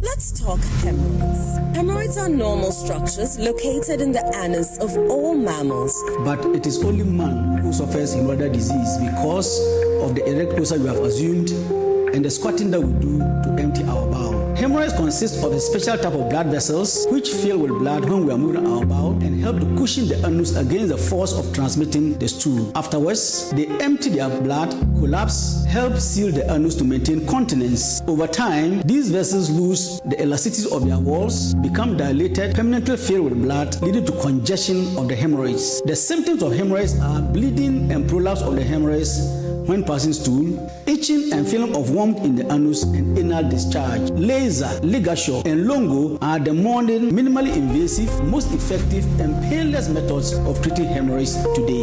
Winterba Hospital, first Ghana Colorectal Center, in to serve a peculiar health need. Smile, Look lively, okay? Smile, smile.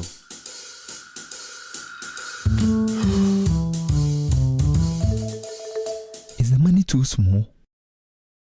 A bad stomach ruins your day. Don't let it. Take Gastron, your most effective antacid, for the relief of symptoms of peptic ulcer, heartburn, gas pain, flatulence, and indigestion. Hey guys, what are you waiting for? Let's go, let's go.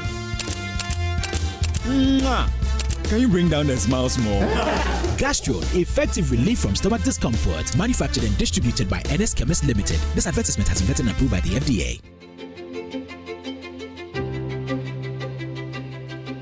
The Ministry of Education through the National Teaching Council presents the Ghana Teacher Prize 2025. Theme: Elevating the Status of Teachers for Quality Education. Guest of honor, His Excellency John Dramani Mahama, President of the Republic of Ghana. The most outstanding teacher will be awarded a 3-bedroom building. First and second runner-up will go with a 4x4 pickup and a saloon car respectively. The best teacher in leadership and administration and the best non-teaching staff get a saloon car respectively. The best college lecturer gets a 4x4 pickup. Juicy cash prizes for all the categories. Full scholarship to all award winners. Educational trip abroad for top winners. A 2-day symposium on the 3rd and 4th of October 2025 at the Volta Serene Hotel Hall at 9:30 a.m. And a Grand Durbar on Sunday, the 5th of October 2025 at 10 a.m. at the CD Auditorium, University of Health and Allied Sciences in Ho. Sponsors: Media Partner, Multimedia Group Limited. Ghana Teacher Prize. My teacher, my future. For decades, we have helped businesses connect with their trade partners all over the globe. From Ghana to Burkina Faso, Côte d'Ivoire, Benin, Togo, Senegal, China, Morocco, France, Netherlands, and many other countries. We have made it possible to bring Ghana to the world. We have brought small and medium businesses closer to their customers across the regions in Ghana with our SME support facilities. We have brought relief and smiles to the faces of families with our employee personal loans. With our cutting-edge technology and digital support, we take the burden of complex thinking off you, making life simple. That is who we are, as close as a partner. Bank of Africa. We are indeed the African bank with the global reach.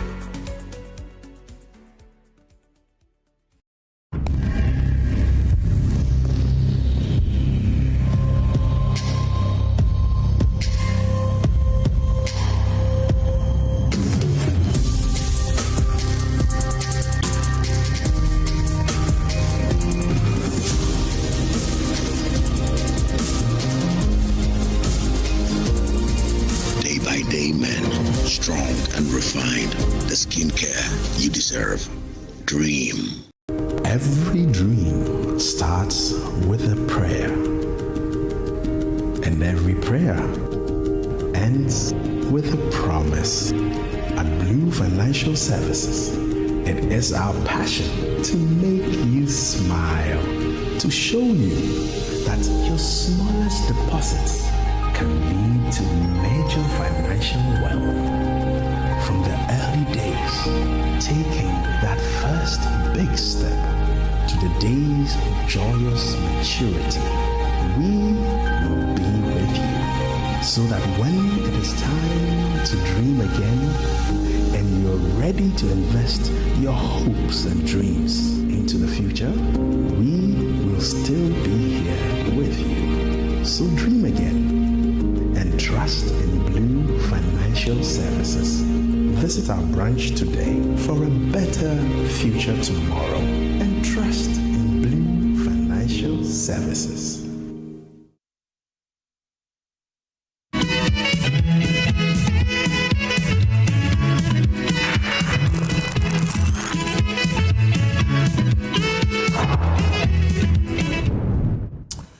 And shortly in the next 10 minutes or so, Joy Sports Link, you have to join Nathaniel Atto. His guest is Charles Osei Sibe, the General Secretary, Sports Writers Association of Ghana and President of the African Arm Wrestling Federation. Ghana has claimed silver at WAFU. We want to find out what's going to happen. Semenyo is burning bright. Otuado's key to lighting up the Black Stars attack. Is that what is going to happen? Ghana Boxing IMC gets to work. What to expect, among other things. So Nathaniel Atto, he's the one who donated this extra time to us. So join him with Charles Osea-Sibe shortly. And those of you already commenting about my outfit is by Habil's Couture. You can find them at Ajiringano opposite Villa David Estate. You can call 0200 84 1988, 0200 84 1988, or just check any of their socials. Habil's Couture, one word, _GH. That's on IG. You'll find them on Facebook and other places as well. Very quick, Musa Batua says bringing experts together to achieve this mission was commendable. Of course, opposition elements like Miracles, Kofi Bento and others have criticized the president's dialogue with CSOs without offering alternatives. Are you listening here? Okay, they've offered alternatives. So are they expecting a 9-month government to solve the problem? Are you not tired hearing this yourself? 9-month government to solve a problem? 9 months is a lot, okay? Right.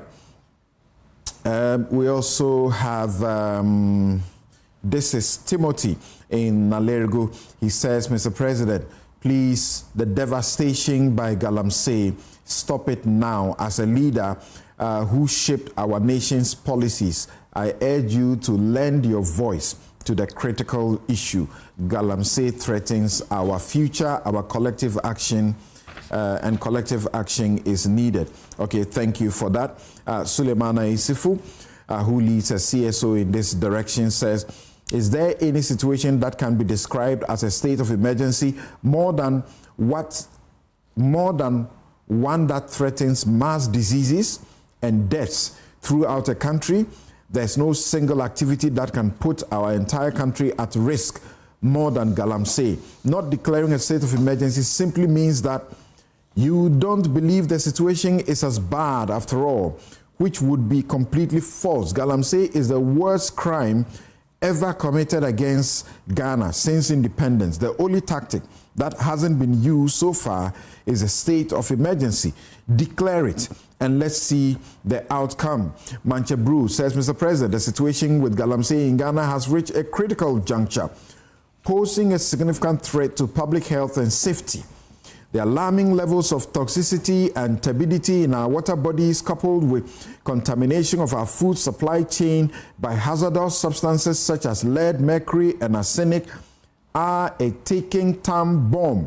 The apparent exponential rise in kidney, liver, and cancer-related diseases is a stark reminder of the devastating consequences of inaction. We urge you, sir, to take decisive and immediate action to address the crisis. Enough of the rhetoric. Mr. President, don't talk it. Do it. Stop Galamsey now. Thank you very much. Okay, so Miracles. When you hear that, you know, when we say the contractors are not working, our roads are abandoned, it's not just about the fact that the contractors have not been paid, but the people who provide labor for contractors, most of them are running into Galamsey. One of the reasons why our cocoa production is dropping. One of the reasons why? Our cocoa production is dropping. Oh, I see. Because labor in the farming areas are shifting from the cocoa farms towards Galamsey. So you see, the conversation this morning, if the president is watching or anybody responsible is watching, they should freeze and pause all the PR attempts and confront the issues. We are in a deep, deep, deep crisis. And for me, my disappointment is in the praise singers, those who were in the room with the president, and anytime they took the microphone, they kept lying to the entire country, lying to themselves, and said, we have made progress in the past week. Samson, Galamsey has worsened in the past 10 months than it was before then. That is the truth. The president and the government should stop talking. They should deal with the matter in a manner that would give us results, shifting from doing the same things that we've been doing in the past and give us decisive action. Right now, the entire country is ready to rally behind them. And the last thing we want is gaslighting and PR and telling us that everything is fine when we know everything is not fine. One, stop buying the gold from the Galamseyers. Stop it. Because you are enabling Galamsey if you are providing already market for them. I thought that Gold Board was actually going to make it difficult for illegal gold to be sold. Rather, today in Ghana, gold sale is easier than it was in the past because you have the guys who are buying from Gold Board working in the villages now and picking this gold from the government. And when I'm a Galamseyer and I hear the President of the Republic say that, well, it would have gone into private hands, and so once it's available, whether it's from illegal sources or legal sources, I will buy it. That is enabling Galamsey. That is a difficulty. That is a challenge. Number two, they should stop making the excuses. We are tired. 9 months, 6 months, 7 months, Akufo-Addo, MPP, nobody matters. Something, what we need right now is to deal with the issues. Licenses, you know, they said they've given licenses, revoke all the licenses, take every license out. You can do it tomorrow morning. Stop telling us about the number of licenses that were given. I was shocked when I heard the Lands and Natural Resources Minister say that, you wait, in the next few days, 250 licenses will be, don't revoke 250, revoke all.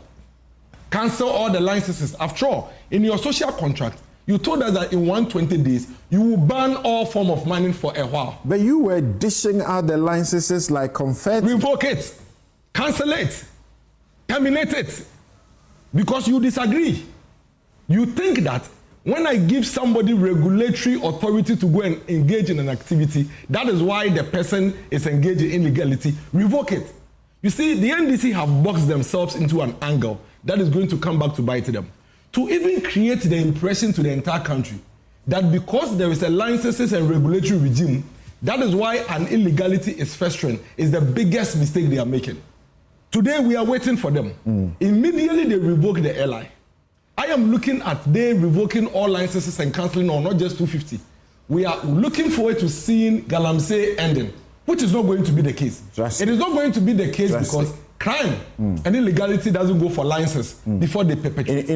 We have like just 3 minutes. I am appealing to the government that having heard all these conversations and listening to everybody, even the opposition, me, a politician here, I am ready and willing to back the government and support them for us to deal with it. They should just take the Honorable News of Seni, a very concerned, responsible citizen of this country, George says that rather than setting up permanent military bases in the Galamsey areas with the possibility of these military personnel being corrupted by the kingpins, could we think of using technology to fight the menace? We could, for instance, set up operations centers where activities of Galamseys can be captured using drone, infrared, other technologies that can expose their activities. Rapid response groups could then be employed to deal with the situation within the framework of a state of emergency. Total destruction of all Galamsey infrastructure within the framework of a state of emergency should be the objective. There should be an end to seizure of excavators. These must be destroyed in situ. Special court should be designated, set up for quick prosecution. Well, Attorney General says the tribunals are coming up quickly. Hopefully by the end of the year we'll have them and they will deal with all of this. Yes, let's hear you. Let's hear Haruna. Let's hear Inus. First of all this talk, all this conversation we're having today, we've had it before. True. And two, Galamsey is an existential threat. You can't run away from it. The ravages of Galamsey on our health and the environment cannot be compensated for by the gold that we are taking. I say that you just need to go back to the Sahara Desert to see that once upon a time, dinosaurs were roaming in the Sahara Desert. It's the anthropogenic activities of man that has rendered that place a desert. Now, if you do natural resource accounting, no one will tell you that what we are doing today, tomorrow we will have to bring in water, we have to import food, and we'll have to treat ourselves. Only less than 100 people were going through the renal treatment at Kulebu, and we couldn't afford. If the number increases, you know what that will mean for the country? So no one can run away from Galamsey. We need to confront it, but we need to be honest with ourselves. So we change the approach. We change the approach, we change the mindset. 13 years ago, when I was given the charge to fight Galamsey and I started it, this same conversation was all we're having. People even belittled my suggestion that we could use drones. They did not question the idea. They laughed at the idea. Later, drones were bought, but we don't know where they were. I said they won't work. They won't work. No, they got lost. No. It's okay. No. Our time is up. Yeah. Because I had gone to Malaysia and had seen how Malaysia used drone to fight deforestation. 2 years after Bentel and Co said it won't work, Tanzania was implementing the same program by using drones to fight illegal poaching of animals. All right. Why didn't you now? You see, my time is up. You see, what we need to do is to build national consensus on this devastation that is occurring in Ghana. Okay, we have voted the government into power and giving it awesome powers of the state to be able to subdue all of these miscreants. It should stop it. Major Dr. Ebenezer Kwakye Agyeman, retired security risk and leadership expert. Dr. Ekpo Enyima Aka is food systems toxicology, nutrition and health risk assessment expert. He teaches at the University of Education, Winneba. Dennis Miracle Sabwaji is Director of Communications, the Baumia campaign. Kofi Bento is a lawyer and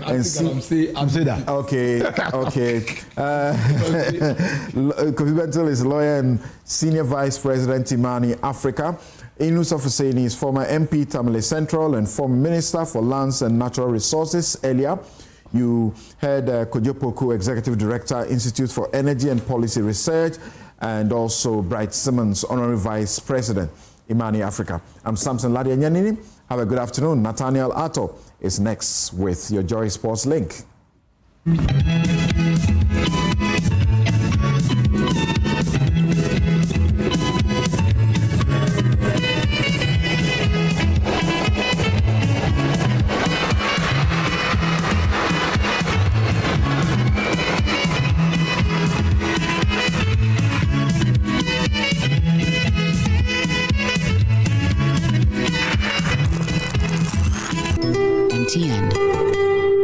Bank of Africa, as strong as a group, as close as a partner. Where Duraplas goes, water flows. PS Industries has introduced a new roofing system known as ColorLink Plus.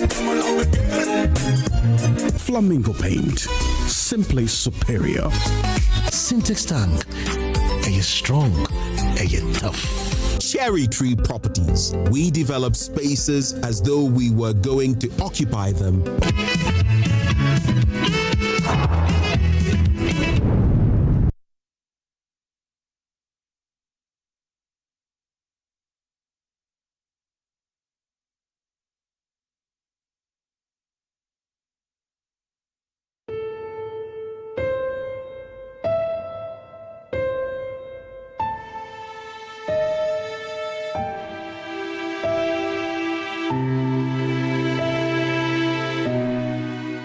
Water is life, and we can liken that to the blood in the human body. It circulates to every part of the body and makes it function. Imagine polluted blood or contaminated blood, poisoned blood, going through your fingers or any part of your body. That organ ceases to function. Today, the lifeblood of our very existence, the soil, the trees, our ecosystem, fruits, vegetables, agriculture, every part is being poisoned in a quest to make money, to look for gold. Vast resources like these supporting our ecosystem is being poisoned by mining, irresponsible mining. In this documentary, we're going to look at our various sources of water, the pollution, the contaminants, levels of poisoning, and how that is affecting your life, your very existence.